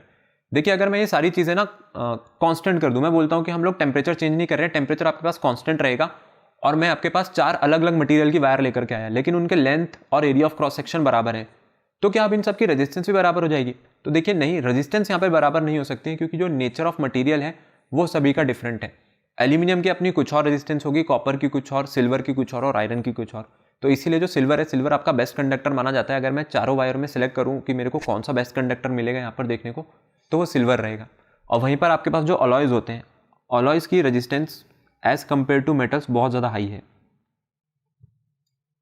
मतलब ऑलमोस्ट आपका ये 40 to 60 टाइम्स हाइयर रहती है अलॉयज की resistance as compare to metals. फिर इसके बाद अब हमने जो पीछे 3 पॉइंट्स पढ़े थे कि वो डायरेक्टली प्रोपोर्शनल है लेंथ के, इन्वर्सली प्रोपोर्शनल है एरिया के, और डायरेक्टली प्रोपोर्शनल है टेम्परेचर के। हम रेजिस्टेंस को अगर कंबाइन करें तो रेजिस्टेंस डायरेक्टली प्रोपोर्शनल आ रहा है लेंथ के, बट इन्वर्सली प्रोपोर्शनल आ रहा है यहाँ पर एरिया के। अगर इस प्रोपोर्शनलिटी साइन को यहाँ से हटाएं तो इसकी जगह एक प्रोपोर्शनलिटी कांस्टेंट आता है, जिसको हम लोग रो से डिनोट करते हैं। जो सिंबल है, इसको सिंबल को हम लोग कहते हैं रो, RHO, और इसी को नाम दिया गया है रेजिस्टिविटी। तो आ गई आपके पास एक और नई टर्म, रेजिस्टिविटी को ही हम लोग एक और नाम से जानते हैं, जिसका नाम है स्पेसिफिक रेजिस्टेंस। तो ये रेजिस्टिविटी क्या थी? रेजिस्टिविटी का अगर फॉर्मूला बनाए तो रेजिस्टिविटी आपके पास इक्वल आ जाएगी RA/L के। तो बेसिकली जो रेजिस्टेंस डायरेक्टली प्रोपोर्शनल आ रहा था L/A के, वहाँ से हम लोगों ने इसका प्रोपोर्शनलिटी कांस्टेंट हटाया, एक नई टर्म इंट्रोड्यूस करी जिसका नाम है रेजिस्टिविटी। अब थोड़ी सी रेजिस्टिविटी के बारे में बात करें तो सिंबल है इसका रो, SI यूनिट की आ जाएगी। अब SI यूनिट में आपको रटने वाली कोई चीज़ नहीं है। देखिए SI यूनिट आपको बनानी, खुद भी बना सकते हैं, आपको फॉर्मूला तो पता ही है। अगर मुझे SI यूनिट बनानी है तो इसके फॉर्मूले में सबसे ऊपर क्या रहा है? इसके फॉर्मूले में आ रहा है रेजिस्टेंस। रेजिस्टेंस की SI यूनिट क्या रहती है? रेजिस्टेंस की SI यूनिट थी आपके पास ओम। फिर उसके बाद आ रहा है एरिया, एरिया की SI यूनिट है मीटर स्क्वायर, और लेंथ की यूनिट क्या रहती है? मीटर। तो हमारे पास जो SI यूनिट निकल करके आ गई वो आ गई ओम मीटर। तो स्पेसिफिक रेजिस्टेंस या फिर रेजिस्टिविटी की SI यूनिट जो होती है वो होती है आपके पास ओम मीटर। अब इस रेजिस्टिविटी का जो टॉपिक है इसको यहाँ पे क्यों लाया गया और रेजिस्टिविटी का टॉपिक की इतनी ज़्यादा इंपॉर्टेंस क्यों है? देखिए जब भी आपको अपने हिसाब से कोई सिलेक्ट करना होगा मटेरियल का या वायर का, तो आप क्या कर सकते हैं कि आपको कैसे पता चलेगा कि मेरे को अगर हीटिंग एलिमेंट बनाना है करंट हीटर का या प्रेस का, या आपको वायर लगानी है अपने घर में, तो आप कौन सा मटेरियल उठा के लाएंगे? इसके लिए आपको हेल्प करेगा रेजिस्टिविटी। आपके स्क्रीन पर एक चार्ट बना हुआ है जिसमें आप सभी मटेरियल्स की रेजिस्टिविटी देख सकते हैं। मैंने यहाँ पर कंडक्टर्स की अगर एक चार्ट की हम लोग बात करें तो सिल्वर की रेजिस्टिविटी आप देखिए 1.6 × 10⁻⁻⁸ है। और उसके बाद आप जैसे जैसे यहाँ पर नीचे बढ़ेंगे, ये सभी मेटल्स लगे हुए हैं, लेकिन धीरे धीरे जो मेरे पास रेजिस्टिविटी है वो इंक्रीज करती चली जा रही है। लेकिन वहीं पर अगर हम लोग बात कर दें अलॉयज के केस में, अब अलॉयज का जो ऑर्डर है वो कंडक्टर के साथ कंपेरेबल ही नहीं है। जहाँ पर आपके पास कंडक्टर्स की जो रेजिस्टिविटी है वो 10⁻⁻8 ऑर्डर की है, इनकी रेजिस्टिविटी आ रही है 10⁻6 ऑर्डर की। तो अलॉयज को अगर हम लोग कंडक्टर से कंपेयर करके देखते हैं तो अलॉयज की तो जो रेजिस्टिविटी है वो कुछ ज़्यादा ही हाई है, मतलब ऑलमोस्ट 40 to 60 टाइम्स हो जाती है। तो रेजिस्टिविटी जितनी हाई रहेगी आपको हीटिंग इफेक्ट भी उतना ज़्यादा देखने को मिलेगा। इसीलिए हम लोग नाइक्रोम अलॉय को यूज़ करते हैं जब भी हम लोग हीटिंग एलिमेंट बनाना चाहते हैं, इलेक्ट्रिक आयरन का, रूम हीटर्स, वाटर हीटर्स और टोस्टर का। बिकॉज हमें वहाँ पर ये नहीं देखना है कि मेरे को करंट कितना मिल रहा है, हमारा काम है उस डिवाइस से हीट कितनी हम लोग यहाँ पर जनरेट करके देख सकते हैं। तो इसके लिए मेटल्स को ना यूज़ करके किसका यूज़ किया जाता है? अलॉयज़ का यूज़ किया जाता है। तो रेजिस्टिविटी जो अलॉयज़ की वो बहुत ही ज़्यादा हाई है एज़ कम्पेयर टू यहाँ पर प्योर मेटल्स। चलिए अभी नेक्स्ट टॉपिक पे आ जाते हैं जिसका नाम है effect of temperature on resistivity. अब देखिए रेजिस्टिविटी जो टर्म है, ऐसे कौन कौन से फैक्टर्स हैं जिसको अफेक्ट कर सकते हैं? रेजिस्टेंस वाले हमने देख लिए थे, रेजिस्टिविटी को भी जोड़ते हैं। देखिए इसके फॉर्मूले पे आपको नहीं जाना है। अगर मैं फॉर्मूले की बात करूँ तो रो का जो फॉर्मूला है वो बन रहा है आपके पास RA/L। अब ये फॉर्मूला आपको क्या बता देगा? ये फॉर्मूला आपको बता देगा कि जो रेजिस्टेंस है, जो रेजिस्टिविटी है वो तो एरिया पे भी डिपेंड करनी चाहिए और लेंथ पे भी। ये एरिया और लेंथ पे डिपेंड नहीं करती है, ये सिर्फ और सिर्फ आपके पास दो चीज़ों पे डिपेंड करेगी। एक तो ये डिपेंड करती है मटेरियल पे, और दूसरा ये डिपेंड करती है आपके पास टेम्परेचर पे। अब टेम्परेचर में भी कैसे? ज़्यादातर हमने ये देखा है कि जो मेटल्स हैं, मेटल्स की जो रेजिस्टिविटी है वो टेम्परेचर इंक्रीज करने के साथ बढ़ती है ज़्यादातर की, ठीक है। कुछ हमारे पास यहाँ पर एक्सेप्शंस भी होते हैं, लेकिन जो टेम्परेचर है, अगर इस टेम्परेचर टर्म को हम लोग जोड़े सुपर कंडक्टर्स के साथ, तो सुपर कंडक्टर्स के साथ क्या होता है कि टेम्परेचर ऑफ द कंडक्टर, अगर हम लोग यहाँ पर ये जो टेम्परेचर है, टेम्परेचर अगर हम लोग बढ़ाते हैं सुपर कंडक्टर्स का, तो उसकी जो रेजिस्टिविटी है वो रेजिस्टिविटी यहाँ पर डिक्रीज करने लग जाती है। तो जो चीज़ कंडक्टर्स के लिए इंक्रीज कर रही है, टेम्परेचर बढ़ाने पर रेजिस्टिविटी इंक्रीज कर रही थी, वही चीज़ सुपर कंडक्टर्स के लिए अगर टेम्परेचर हम लोग बढ़ा रहे हैं तो रेजिस्टिविटी डिक्रीज कर रही है। देखिए सुपर कंडक्टर्स क्या है, सुपर कंडक्टर्स आपके पास वो मेटल्स या वो कंपाउंड्स होते हैं जिनकी रेजिस्टिविटी आप लगभग 0 तक पहुंचा सकते हो, लेकिन उसके लिए आपको एक सर्टेन टेम्परेचर यहाँ पर अचीव करना पड़ेगा। हम लोग कह रहे हैं कि आप टेम्परेचर बढ़ा रहे हो तो रेजिस्टिविटी डिक्रीज कर रही है, ये सुपर कंडक्टर्स की मैं बात कर रहा हूँ। अगर आपने टेम्परेचर बढ़ाया तो उसकी रेजिस्टिविटी डिक्रीज कर रही है, लेकिन ऐसा तो नहीं होगा कि आप इसका इनफाइनाइटली टेम्परेचर बढ़ाते जाओ और उसकी जो रेजिस्टिविटी वो इनफाइनाइटली कम होती जाएगी। एक टेम्परेचर ऐसा आएगा जहां पर उसको अचीव करते ही आपकी जो रेजिस्टिविटी है वो लगभग 0 हो जाएगी। तो उस टेम्परेचर को हम लोग नाम देते हैं क्रिटिकल टेम्परेचर, या फिर इसी को हम लोग ट्रांजिशन टेम्परेचर बोलते हैं, और इन्हीं मटीरियल्स का नाम है सुपर कंडक्टर्स। तो इसी फिनोमिना को हम लोग बोलते हैं सुपर कंडक्टिविटी, जहां पर हमारा काम है रेजिस्टेंस को ऑलमोस्ट 0 कर देना। लेकिन इसके लिए जो मेटल्स हैं या कंपाउंड्स हैं, इसको आपको इसके क्रिटिकल टेम्परेचर तक कूल करना पड़ेगा, तब जाकर के इसकी जो सुपर कंडक्टिविटी है वो आपको यहाँ पर देखने को मिलेगी। अब रेजिस्टर्स की जब बात आई है तो रेजिस्टेंस में आपके पास सबसे पहली चीज़ आती है रेजिस्टेंस का कॉम्बिनेशन। अगर रेजिस्टेंस के कॉम्बिनेशन को समझे तो रेजिस्टेंस को हम लोग 2 तरीके से कंबाइन कर सकते हैं। एक होता है आपके पास सीरीज कॉम्बिनेशन और एक है आपके पास पैरेलल कॉम्बिनेशन। सीरीज कॉम्बिनेशन का मतलब है आपने एक तार ली और इसी वायर में आपने जितने मर्जी चाहे उतने अप्लायंस जोड़ दिए। आपने TV, fridge, AC, fan, light सभी के सभी का कनेक्शन एक ही वायर पे दे दिया। तो इसका मतलब मैं वायर तो एक ही रख रहा हूँ और इसी वायर पे नंबर ऑफ रेजिस्टेंस यहाँ पर लगाता हुआ चल रहा हूँ। तो हम लोग वायर चेंज नहीं करेंगे और एक ही वायर पर मल्टीपल रेजिस्टेंस को लगा देंगे। ये R1, R2, R3 जितने भी लगे हुए हैं ये सभी के सभी एक ही वायर पे लगे हैं। दूसरी चीज़ आती है पैरेलल कॉम्बिनेशन। पैरेलल कॉम्बिनेशन में हम क्या करते हैं, पैरेलल कॉम्बिनेशन का अगर मैं आपको एग्जांपल दूं, इसको हम मान लेते हैं आपकी करंट कैरिंग वायर है सिंगल, जो कि सोर्स से आ रही होगी, बैटरी से आ रही होगी। आपने क्या करा, आपने इसको स्प्लिट कर दिया, आपने बनाया इसके 3 अलग अलग पॉइंट्स। एक वायर से आपने 3 वायर अलग निकाली और 3 कनेक्शन दे दिए। अब एक कनेक्शन पे आपका रेजिस्टेंस R1 चल रहा है और एक कनेक्शन पे आपका रेजिस्टेंस R2 चल रहा है और एक पे R3 चल रहा है। पहले वाले में क्या हुआ, पहले वाले में जो करंट जा रहा था I, वही आगे गया R2 को और वही आगे गया R3 को। लेकिन अगर मैं दूसरे कॉम्बिनेशन की बात करूं जो कि पैरेलल है, जहां से करंट जा रहा है I, ये क्या करेगा, यहां से 3 अलग अलग जंक्शन में बढ़ जाएगा। R1 को I1 जा रहा है, R2 को I2 जा रहा है, R3 को यहाँ पर I3 करंट जा रहा है। तो जितना करंट जितना करंट आपके पास R1, R2, R3 को मिल रहा था वो सेम रहता है किसमें, सीरीज कॉम्बिनेशन में। पैरेलल कॉम्बिनेशन में ये चीज़ें बदल जाती हैं। पैरेलल कॉम्बिनेशन में जो करंट है, करंट सभी डिवाइसेस को अलग अलग जाता है। अब यहाँ पे ना एक बहुत ज़रूरी चीज़ है कि अगर आप इस डायग्राम पे ध्यान दो, मैंने क्या करा, मैंने R1 के थ्रू I करंट को बोला कि I करंट यहाँ पे एंटर किया और R1 के थ्रू ही I करंट यहाँ से बाहर निकल गया। तो रेजिस्टेंस का काम तो यहाँ पर करंट को रोकना है, और अगर रेजिस्टेंस करंट को रोक रही है तो जितने अमाउंट का करंट इसमें एंटर कर रहा है उतने अमाउंट का करंट यहाँ से बाहर कैसे निकल सकता है। तो क्योंकि रेजिस्टेंस का काम तो यहाँ पे करंट को रोकने का है ना। तो देखिए होता क्या है कि इसके पीछे हम लोग क्या रीज़न देते हैं कि जब करंट जितना एंटर कर रहा है उतना यहाँ पे लीव क्यों कर रहा है, क्योंकि जो इलेक्ट्रिक सर्किट है ये किस पे काम करती है, ये काम करती है यहाँ पर कंजर्वेशन ऑफ चार्ज पे। हमने सबसे पहले शुरुआत में लेक्चर की एक प्रॉपर्टी पढ़ी थी कि जो चार्ज है वो आपके पास सर्किट में कंजर्व्ड रहता है। करंट आपके पास एक सेकेंडरी इफेक्ट है। प्राइमरी इफेक्ट की हम बात करें तो प्राइमरी इफेक्ट आपके पास होता है फ्लो ऑफ चार्ज। जितना भी चार्ज एंटर किया होगा R1 पे उतना ही चार्ज यहाँ पे लीव भी करेगा R1 से। तो चार्ज में तो कोई कमी नहीं आई ना, जितना भी चार्ज एंटर किया उतना ही लीव कर गया। तो इसीलिए हम कहते हैं कि अगर उससे I करंट एंटर करा तो I करंट लीव करा। ऐसा नहीं सोचना है कि जो रेजिस्टेंस है उसका काम तो करंट को रोकने का है, तो ऐसा नहीं हो सकता है कि I यहाँ पर एंटर करे और I यहाँ से लीव कर जाए। इलेक्ट्रिक सर्किट काम करती है कंजर्वेशन ऑफ चार्ज पे, इसलिए ये चीज़ यहाँ पर पॉसिबल है। अब इस सीरीज कॉम्बिनेशन की कहानी को आगे समझते हैं और यहाँ से बना करके देखते हैं कि जो आपके पास टोटल रेजिस्टेंस है वो कितनी निकल करके आती है। अगर मैं सीरीज कॉम्बिनेशन की बात करूँ, आप डायग्राम में देखिए ये तीनों के तीनों रजिस्टर आपके पास सीरीज में लगे हुए हैं, सबको I करंट जा रहा है। तो सीरीज में जो वोल्टेज है, क्या सबको यहाँ पर वोल्टेज भी बराबर मिलेगी? देखिए वोल्टेज सबको बराबर नहीं मिलेगी। ये आपके पास जो R1 है, इस R1 के अक्रॉस में वोल्टेज मान लेता हूँ V1 है, R2 के अक्रॉस वोल्टेज V2 मान लेते हैं और R3 के अक्रॉस हम लोग वोल्टेज V3 मान लेते हैं। करंट सबको बराबर जा रहा होगा, चाहे R1 हो, R2 हो या R3 हो। अगर मैं यहाँ पर V की बात करूँ, जो V की वैल्यू है, V किसकी वैल्यू है कि आपकी बैटरी ने कितना पोटेंशियल डिफरेंस ऑफर किया इस सर्किट में, या कितनी वोल्टेज ऑफर करी, वो V है। और मुझे टोटल वोल्टेज निकालनी है तो मुझे तीनों वोल्टेज को ऐड करना पड़ेगा, which is V1 plus V2 plus V3।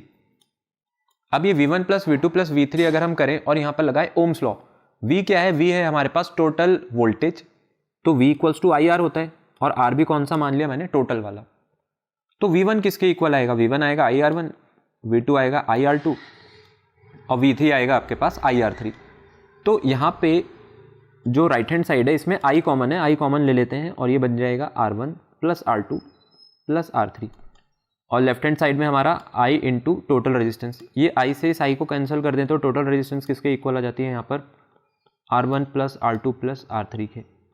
इसी को हम कहते हैं combination of resistance in series, और ये है इसकी इक्विवेलेंट रेजिस्टेंस जब हम लोगों ने लगाया इसे सीरीज कॉम्बिनेशन में। तो सीरीज कॉम्बिनेशन में आप जितने भी रेजिस्टर्स लगा देंगे, जितनी भी डिवाइसेस लगा देंगे, अगर आपको उसकी रेजिस्टेंस निकालनी है, आप सबको उठा के सीधा सीधा एक सीरीज में ऐड कर दीजिए, आपको इसकी रेजिस्टेंस पता चल जाएगी। अगर मेरे पास 10 लगे होते तो मैं 10 के 10 ऐड कर देता, और ऐसे अगर n लगे होंगे तो आप n तक इसको सो ऑन ऐड करते हुए चल सकते हैं। तो इसको हम लिख सकते हैं कि resistance in series combination equals to R1 plus R2 plus R3 and so on to, ये कहाँ तक जाएगा हमारे पास, Rn तक। जितने भी आपने लगाए होंगे वहाँ तक आप इसको ऐड कर दीजिए, आपको रेजिस्टेंस पता चल जाएगी।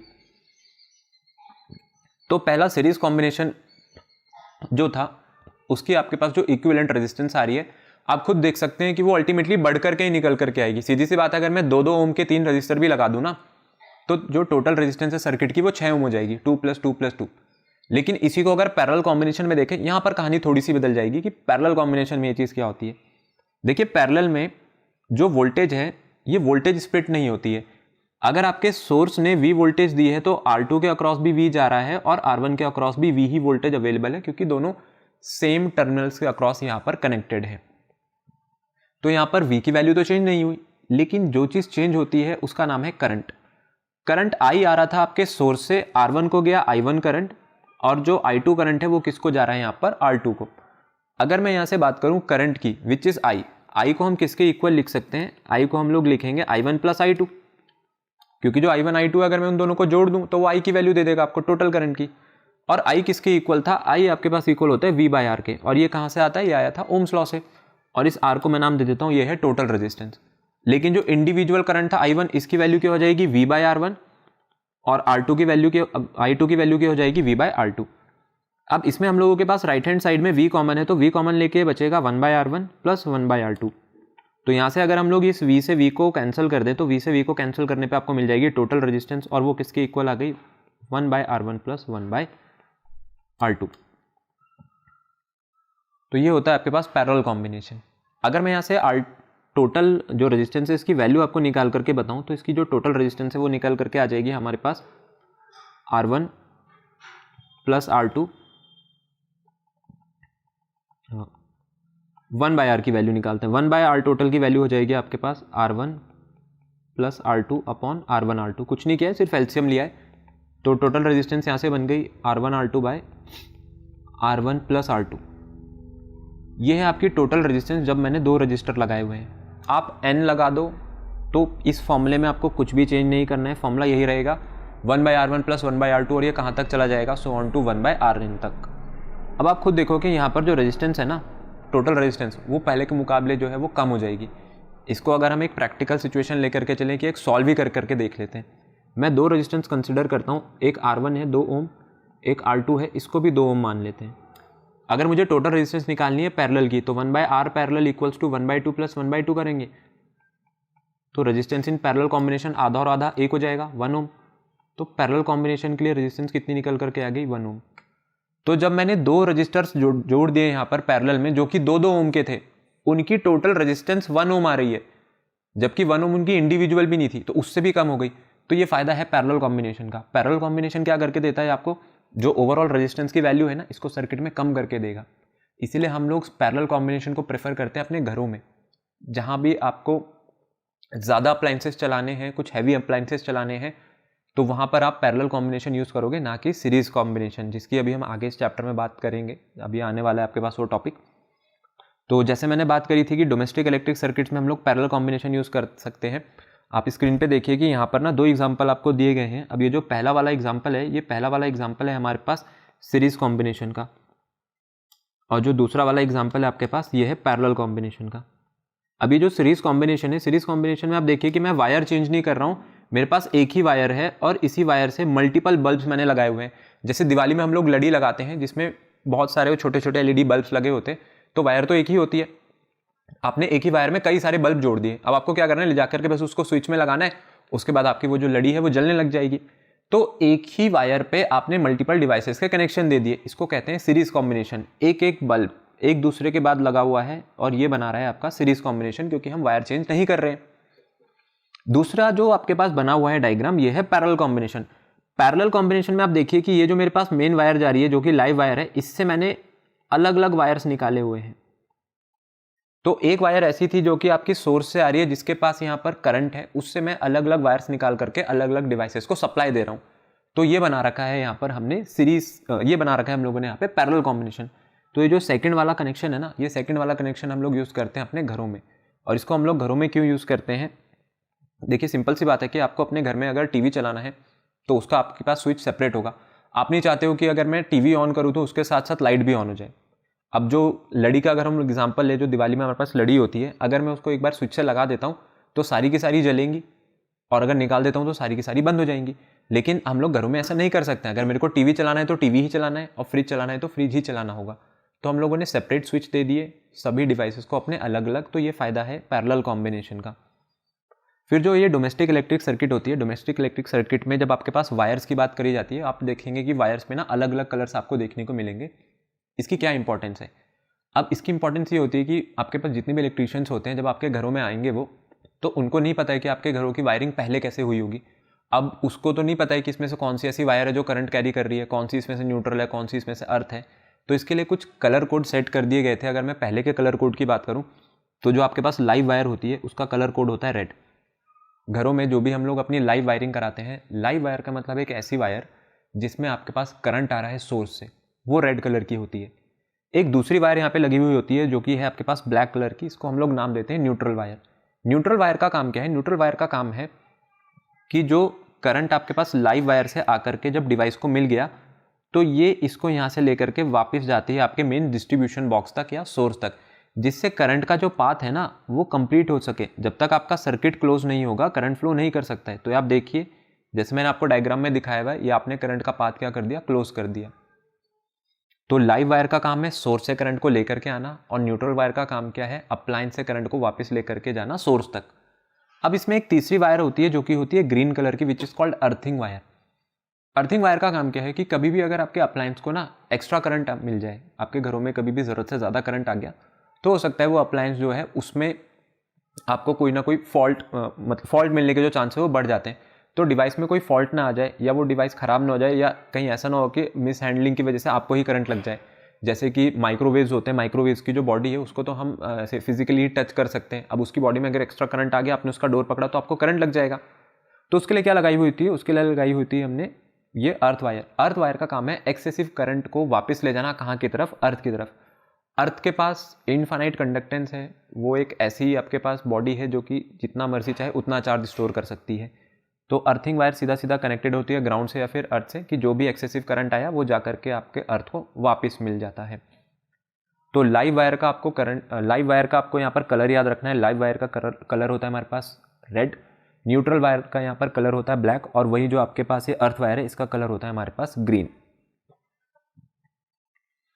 थोड़ी देर पहले मैंने बात करी थी कि हम लोग अपने घरों में पैरेलल सर्किट क्यों यूज़ करते हैं या पैरेलल कॉम्बिनेशंस क्यों यूज़ करते हैं। देखिए सिंपल सा रीज़न है कि अगर आपने पैरेलल कॉम्बिनेशन यूज़ करा है, आपको पता है आपने एक लाइव वायर से अलग अलग यहाँ पर कॉम्बिनेशंस निकाले होंगे या अलग अलग आपने यहाँ पर कनेक्शंस दे दिए होंगे। होता क्या है, फॉर एग्जांपल मैं आपको बोलता हूँ, ये मैं 3 डिवाइसेस लेता हूँ, ठीक है। ये मेरे पास लाइव वायर थे जिससे आई करंट आया, मैंने इससे I1, I2, I3 3 जंक्शन में स्प्लिट कर दिया और तीनों डिवाइसेस को अलग अलग करंट जा रहा है। एक मैंने फ़ैन लगाया हुआ है, एक मैं टीवी चला रहा हूँ और एक से मैं चला रहा हूँ AC। किसी कारण से क्या होता है कि आपके पास ये जो फ़ैन है ये मेरा ख़राब हो जाता है, ठीक है। अब फ़ैन में अगर डिफेक्ट आ गया तो फ़ैन में डिफेक्ट आने की वजह से क्या होगा कि ये जो वायर इससे आगे निकल करके जा रही है इन सभी डिवाइसेस से, करंट का पाथ तो यहाँ से इनकम्प्लीट हो गया। तो अब अगर मेरा फैन नहीं चलेगा तो क्या इसकी वजह से ये टीवी और एसी भी चलना बंद कर देंगे? नहीं, टीवी और एसी आपके बराबर काम करते रहेंगे। क्यों? क्योंकि टीवी और एसी का कनेक्शन उस वायर से है ही नहीं जिससे आपका फैन चल रहा था। लेकिन यही चीज अगर आप सोचिए, आपने क्या करा होता, आपने सीरीज कॉम्बिनेशन लगाया होता। पहले आपने फैन लगाया हुआ है, फिर आपने इसके बाद टीवी लगाई हुई है, और इसके बाद आप इसी वायर से एसी भी चला रहे हैं। अब आपका जो फैन है इसमें फॉल्ट आ गया, और फैन में अगर फॉल्ट आ गया तो इसको करंट मिलना बंद हो जाएगा, तो आपकी सर्किट तो ब्रेक हो गई ना यहाँ पे। और सर्किट ब्रेक हो गई तो ये जो आई करंट जा रहा है, ये आई करंट फैन के बाद आगे ही नहीं बढ़ पाएगा। तो अब ना आपका टीवी चलेगा और ना आपका एसी चलेगा। तो भाई देखो, फैन से तो गए और टीवी और एसी से भी गए। पैरेलल सर्किट में अगर आप करंट स्प्लिट कर सकते हो ना, इसकी दूसरी एडवांटेज की हम बात करें, अगर आप देखिए कि यहाँ पर हम सबको अलग अलग करंट दे रहे हैं, तो क्यों दे पा रहे हैं? हमने इनके स्विच भी तो अलग अलग लगाए हैं। तो आप सभी स्विचेस को सेम टाइम पे आपको ऑन करने की जरूरत नहीं है। जब आपको टीवी चलाना है आप टीवी को ऑन कीजिए, आपको फैन चलाना है आप फैन ऑन कीजिए, आपको एसी चलाना है आप एसी ऑन कीजिए। सीरीज में ऐसा कुछ है नहीं। सीरीज में आपको क्या करना पड़ेगा? सीरीज में तो आपने एक ही स्विच दिया होगा ना यहाँ पे पहले। अब यहाँ पे जो आपने स्विच ऑन करा तो फैन टीवी एसी तीनों एक साथ चल जाएंगे, और बंद किया तो तीनों एक साथ बंद हो जाएंगे। उससे भी बड़ी प्रॉब्लम ये होती है कि जब आप पैरेलल कॉम्बिनेशन में होते हो, पैरेलल कॉम्बिनेशन में जो वोल्टेज है वो सभी डिवाइसेस को बराबर मिल रहा होता है। हमारे घरों में जितने भी डिवाइसेस लगे हुए होते हैं उनको लगभग 220 वोल्ट चाहिए होती है। तो आप सीरीज कॉम्बिनेशन में जाओगे ना, जब हमने अभी रेजिस्टेंस के कॉम्बिनेशन की बात करी थी, हमने बोला था सीरीज में वोल्टेज कभी भी बराबर नहीं रहती है, वोल्टेज स्प्लिट हो जाता है। तो आपके एसी को 220 वोल्ट चाहिए, उसको 220 वोल्ट नहीं मिल रहा होगा, ठीक है। आपके टीवी को 220 चाहिए, उसको भी नहीं मिल पाएगा क्योंकि आपने सीरीज में लगा दिए। पैरेलल में ये चीज़ पॉसिबल है क्योंकि पैरेलल में हमारे पास जो वोल्टेज है वो सभी को बराबर मिलती है, और वोल्टेज सभी डिवाइसेस के अक्रॉस सेम रहती है। और कोई आपका एक डिवाइस अगर खराब भी हो जाए तो खराब होने की वजह से क्या होता है, बाकी जो है वो चलते रहते हैं। सीरीज में क्या हो रहा है, सीरीज में आप एक ही वायर से कई सारे कनेक्शन करके दे रहे हो, तो इससे क्या हो रहा है, इससे आपकी जो सर्किट है ना वो ओवरलोड हो जाएगी क्योंकि आपने एक ही वायर पर इतने सारे हैवी डिवाइसेस जोड़ दिए हैं। लेकिन जो पैरेलल कॉम्बिनेशन होता है, पैरेलल कॉम्बिनेशन में आप देखिए कि जो मेरे पास मेन वायर थी उससे मैंने 3 अलग अलग वायर निकाली है। ये आपकी सर्किट को ओवरलोडिंग से बचाता है, और मेरे पास जो ओवरऑल रेजिस्टेंस है ना सर्किट की, वो कम निकल करके आएगी अब पैरेलल में, जो कि हम पहले ही देख चुके हैं। सीरीज में तो ये बढ़ जाती है, 2 और 2 4 ओम होगा, लेकिन पैरेलल के लिए 2 और 2 1 हो जाएगा। तो ये फायदा है पैरेलल कॉम्बिनेशन का। और जहां रेजिस्टेंस कम हो गई वहां हीटिंग इफेक्ट भी कम हो जाएगा, और वहां सर्किट पे ओवरलोडिंग होने के बाद जो शॉर्ट सर्किट के चांसेस है ना वो भी कम हो जाते हैं। फिर इसके बाद अब हम आ जाते हैं इलेक्ट्रिक पावर पे। देखिए इलेक्ट्रिक पावर क्या है, अगर पावर के हम लोग एक बिल्कुल बेसिक फॉर्मूले की बात करें, पावर का जो बेसिक फॉर्मूला है, पावर का बेसिक फॉर्मूला आपके पास क्या होता है कि कितना वर्क डन किया आपने किसी पर्टिकुलर टाइम में, या work done per unit time is known as power. और इलेक्ट्रिक पावर क्या होगी, इलेक्ट्रिक पावर का मतलब है आप कितना इलेक्ट्रिक वर्क डन कर रहे हो पर यूनिट टाइम, उसको हम लोग बोल देंगे इलेक्ट्रिक पावर। अभी जो W है या जो वर्क डन है, इसको अगर हम लोग पोटेंशियल के फॉर्मूले से निकालें, पोटेंशियल इलेक्ट्रिक पोटेंशियल इक्वल होता था W/Q के, तो W किसके इक्वल आ गया, V/Q के। अगर हम लोग इसे पुट करें यहाँ पे W की जगह, तो हम V/Q पुट कर सकते हैं, और T तो यहाँ पे पहले ही है। आप एक बार इस क्वांटिटी पे देखिए, क्वांटिटी क्या बन गई, Q/T, rate of flow of charge. Rate of flow of charge को हम लोग क्या कहते हैं, इसको हम लोग कहते हैं करंट। तो इलेक्ट्रिक पावर का आपके पास फॉर्मूला क्या आ गया, VI, P equals to VI। तो power equals to voltage into current, तो P इक्वल्स टू VI होता है आपके पास इसका बेस फॉर्मूला, किसका, इलेक्ट्रिक पावर का। देखिए अभी जो बेस फॉर्मूला आया है ना, आप इससे कई अलग अलग फॉर्मूले बना सकते हैं। कैसे, मैं आपको बता देता हूँ। इसको हम नोट कर लेते हैं, आपके पास पहला फॉर्मूला है। अगर आपको इससे दूसरा फॉर्मूला बनाना है ना, V किसके इक्वल होता है, IR के। किसने बताया था, ओम्स लॉ ने। V की जगह आप IR पुट कर दो, तो P किसके इक्वल आ जाएगा, I²R के। अब ये आ गया आपके पास दूसरा फॉर्मूला। ऐसा नहीं है कि आपको सारे रटने हैं और ये कोई अलग चीज़ है। अब अपना बेस फॉर्मूला याद रखो, P इक्वल्स टू VI, आप सारे फॉर्मूले खुद बना लोगे। तीसरी चीज़ हमारे पास जो थी P इक्वल्स टू VI में, अब मैं I को चेंज कर दूं। I को हम लोग क्या लिख सकते हैं, V/R। तो P equals to V into I की जगह लिख देंगे V/R। तो P किसके इक्वल आ जाएगा, V²/R के। तो आपके पास एक और फॉर्मूला आ गया पावर का। तो ये हैं 3 फॉर्मूले इलेक्ट्रिकल पावर के, where P equals to VI, P equals to I²R and P equals to V²/R। और पावर की जो यूनिट है, पावर की यूनिट आपको पता है, ऐसा यूनिट हमारे पास पावर की क्या रहती है, इसकी ऐसा यूनिट होती है आपके पास वॉट। डिनोट करते हैं हम लोग इसे कैपिटल W से। अगर कभी भी आपसे पूछ लिया जाए कि 1 वॉट क्या होता है, कि ये जो 1 वॉट की इलेक्ट्रिकल पावर है इसको हम लोग कैसे डिफाइन करेंगे, तो 1 वॉट इलेक्ट्रिकल पावर का मतलब क्या है, आप इस फॉर्मूले में खुद ही देख सकते हैं कि अगर मैं V की वैल्यू भी 1 कर दूं, I की वैल्यू भी 1 कर दूं, तो जो पावर इसकी वैल्यू भी तो 1 आएगी। तो जब भी आपका 1 एम्पेयर का करंट फ्लो करेगा, किसी 1 वोल्ट पोटेंशियल डिफरेंस के लिए किसी सर्किट में, तो वो सर्किट की इलेक्ट्रिकल पावर कितनी हो जाएगी, 1 वाट। सो 1 वाट क्या हो सकती है, 1 watt is that electrical power which is consumed when 1 ampere of current is flowing through a circuit when 1 volt of potential difference is connected across the terminals. अब जहां पर पावर आ गई वहां पर आपके पास एक दूसरी टर्म आ जाएगी, एनर्जी।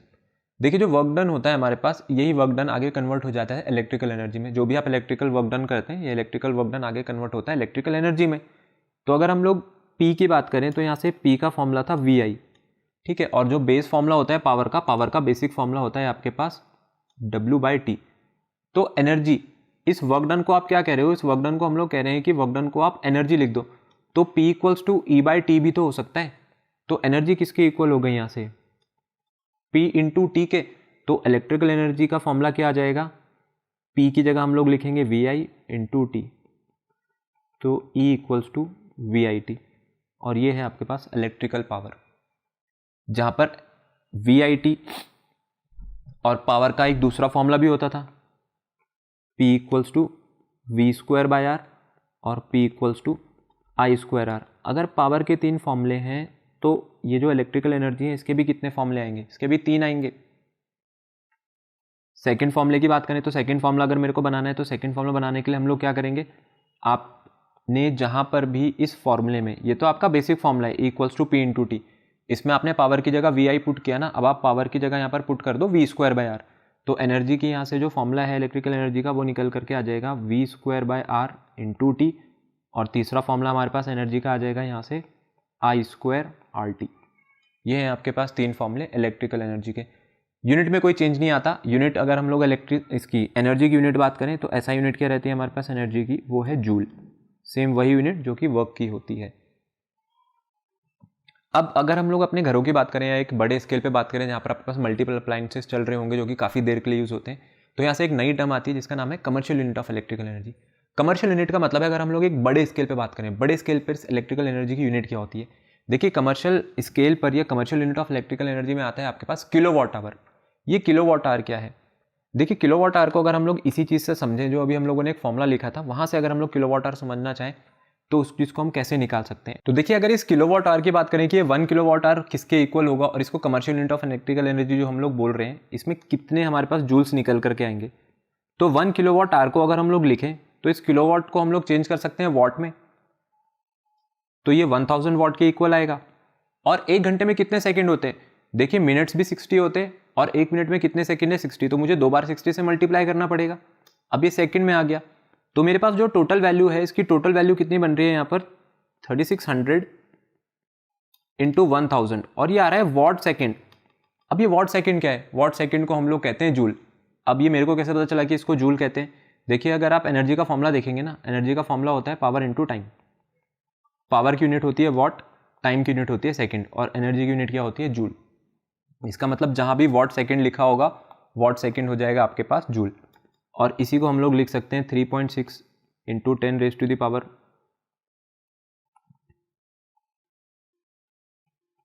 जूल्स। तो 1 kilowatt hour equals to 3.6 × 10⁻⁶ joule. ये है आपके पास किलोवाट आवर और जूल में रिलेशन। और ये जो 1 किलोवाट आवर है, ये 1 किलोवाट आवर क्या होता है आपके पास, इसको हम कहते हैं commercial unit of electrical energy. अब ये 1 किलोवाट आवर क्या है, इसको 1 किलोवाट आवर को समझते हैं। देखो 1 किलोवाट का मतलब है 1000 वाट। अब मेरे पास कोई एक अप्लायंस है जिसकी पावर 1000 वाट है और उसको अगर मैं 1 घंटे के लिए चलाऊं तो मैं क्या मानूंगा कि मेरी इलेक्ट्रिकल एनर्जी यहाँ पर कितनी कंज्यूम हुई है, 1 किलोवाट आवर। तो जो पावर थी, पावर आपके पास 1000 वाट थी और 1000 वाट का ही मतलब तो 1 किलोवाट होता है, 1 किलोवाट होता है। और टाइम आपने कितना चलाया, 1 घंटे के लिए चलाया, तो energy equals to P × T। तो अगर मैं पावर इंटू टाइम को मल्टीप्लाई करूं तो मुझे 1 किलोवाट की मल्टीप्लाई करनी पड़ेगी 1 आवर से, तो आंसर 1 × 1 1 ही आएगा। तो कितनी इलेक्ट्रिकल एनर्जी आपने कंज्यूम कर दी, 1 किलोवाट आवर। तो किलोवाट आवर को क्यों बनाया गया, किलोवाट आवर जो इलेक्ट्रिकल एनर्जी की यूनिट बनाई है ये बनाई है कमर्शियल स्केल के लिए, जहां पर आपके पास एनर्जी का कंजम्पशन ज़्यादा हो रहा है। क्योंकि आप जूल में खुद ही देख सकते हैं कि 1 किलोवाट आवर, और ये कोई बड़ी बात नहीं है, 1000 वाट का अप्लायंस 1 घंटे के लिए चलाना बहुत नॉर्मल बात है। तो आप खुद ही देखिए कि ये वैल्यू कितनी बड़ी आ रही थी। ये वैल्यू आपके पास 3.6 × 10⁻⁶ जूल के इक्वल है। तो बार बार इतनी बड़ी वैल्यूज हमें ना लिखनी पड़े, अब हम इसको छोटे टर्म में लिख सकते हैं विच इज किलोवाट आवर। अब ये जो इलेक्ट्रिकल पावर आई है, इस इलेक्ट्रिकल पावर की हम लोग कैलकुलेशन कैसे कर सकते हैं। देखो इसको अभी हमने पीछे एक फॉर्मूला देखा था वहाँ पर कि E equals to power into time होता है, तो इसके 3 फॉर्मूले हम लोग देख चुके हैं। E equals to VIT, E equals to V square by R into T और E equals to I square R T. ये तीनों जो फॉर्मूले हैं, ये तीनों फॉर्मूले के जो डेरिवेशन है वो हम लोग पहले इसमें डिस्कस कर चुके हैं। तो इससे आप क्या कर सकते हो, इससे आप यहाँ पर इलेक्ट्रिक पावर की जो कैलकुलेशन है वो यहाँ पे निकाल सकते हो। क्योंकि अगर आपको एनर्जी पता है तो एनर्जी पता तो आप पावर भी निकाल दोगे, क्योंकि पावर किसके इक्वल है भाई, पावर तो होता है आपके पास energy upon time which is V I. यहाँ से निकालेंगे तो वी आई आएगा, यहाँ से निकालेंगे तो वी स्क्वायर बाय आर आएगी आपकी पावर, और यहाँ से निकालेंगे तो पावर किसके इक्वल आएगी, आई स्क्वायर आर के। तो ये है कैलकुलेशन ऑफ इलेक्ट्रिक पावर, जो कि सेम चीज़ है, हम लोग ऑलरेडी डिस्कस कर चुके हैं पहले। अब मोस्ट इंपॉर्टेंट चीज़ आ जाते हैं इस चैप्टर पे, जिसका नाम है power voltage rating of electrical appliances. देखो आप जब भी कोई एक नया प्रोडक्ट मार्केट से खरीद के लाते हो ना, जो भी आपके पास इलेक्ट्रिकल अप्लायंसेस होते हैं, अगर आप उसके डब्बे पे देखेंगे पीछे बॉक्स पे, कंपनी ने ना उसकी वोल्टेज और उसकी करंट वहाँ पे मेंशन की हुई होती है। वो क्या करते हैं, वो वहाँ पर उसके पीछे आपको लिख के दे देते हैं कि इस अप्लायंस को कितनी वोल्टेज यहाँ पर मिलनी चाहिए और कितना ये जो करंट है वो विड्रॉ करेगा सर्किट से। वो ऐसा क्यों लिखते हैं, उसकी खासियत ये है कि जो पावर है, पावर किससे मिलकर के बनी हुई है, वोल्टेज और करंट से। तो P इक्वल्स टू वी आई। अगर आपको वोल्टेज पता है और करंट पता है तो आप पावर निकाल दोगे। और या मैं आपको कह दूं कि अगर मैं आपको पावर बता दूं और अगर मैं आपको वोल्टेज बता दूं तो आप करंट बता दोगे कि इसको करंट कितना मिलना चाहिए।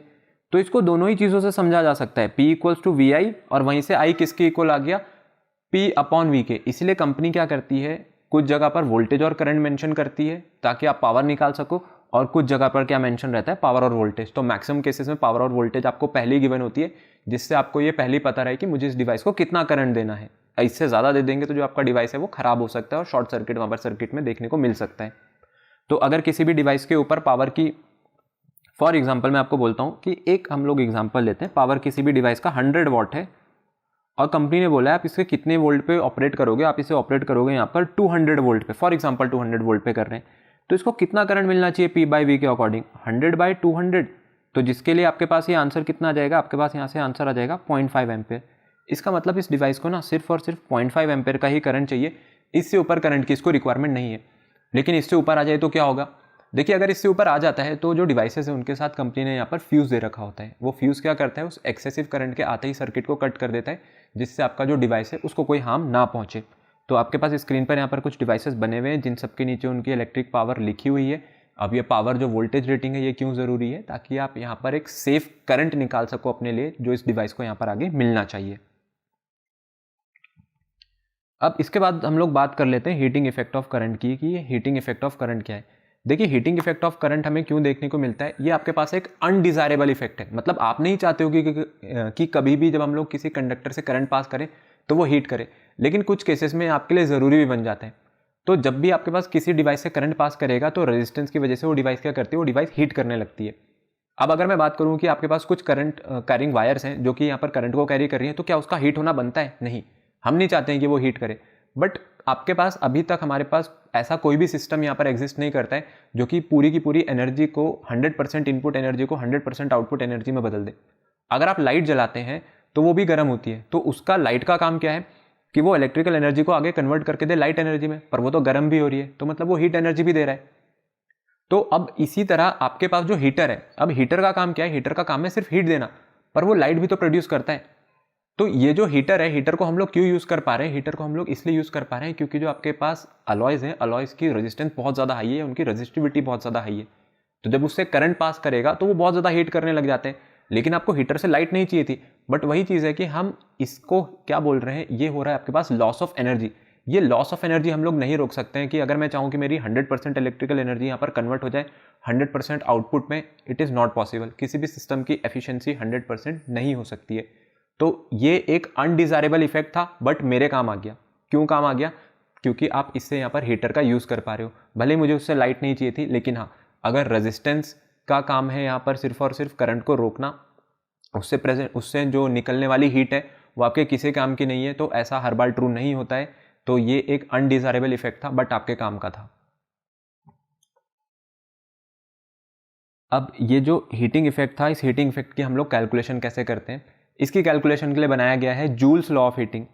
जूल्स लॉ ऑफ हीटिंग आपको ये बताता है कि ये जो हीट यहाँ से निकल रही है ये डायरेक्टली प्रोपोर्शनल होती है करंट के स्क्वायर के. So H is directly proportional to I square. It is also directly proportional to resistance of conductor. और ये जो हीटिंग इफेक्ट है ये डायरेक्टली प्रोपोर्शनल होता है कि कितनी देर के लिए आपने वो कंडक्टर से उस करंट को पास करा. अब अगर मैं इन सभी टर्म्स को यहाँ पर एक साथ लिख दूं तो H is directly proportional to I square into R into T. और हम लोगों ने प्रैक्टिकली ये चीज़ देखी है कि ये जो कांस्टेंट है, जो प्रोपोर्शनलिटी कांस्टेंट यहाँ पे लगा हुआ है, इसकी जो वैल्यू है 1 होता है. तो H की वैल्यू आ गई यहाँ से I स्क्वायर RT. तो ये आ गया आपके पास हीटिंग इफेक्ट ऑफ करंट को कैलकुलेट करने का फॉर्मूला कि कोई भी डिवाइस जो हीट कर रही है उसकी अगर हम लोगों को यहाँ पर हीटिंग निकालनी है तो कैसे निकाली जा सकती है, I स्क्वायर RT करके.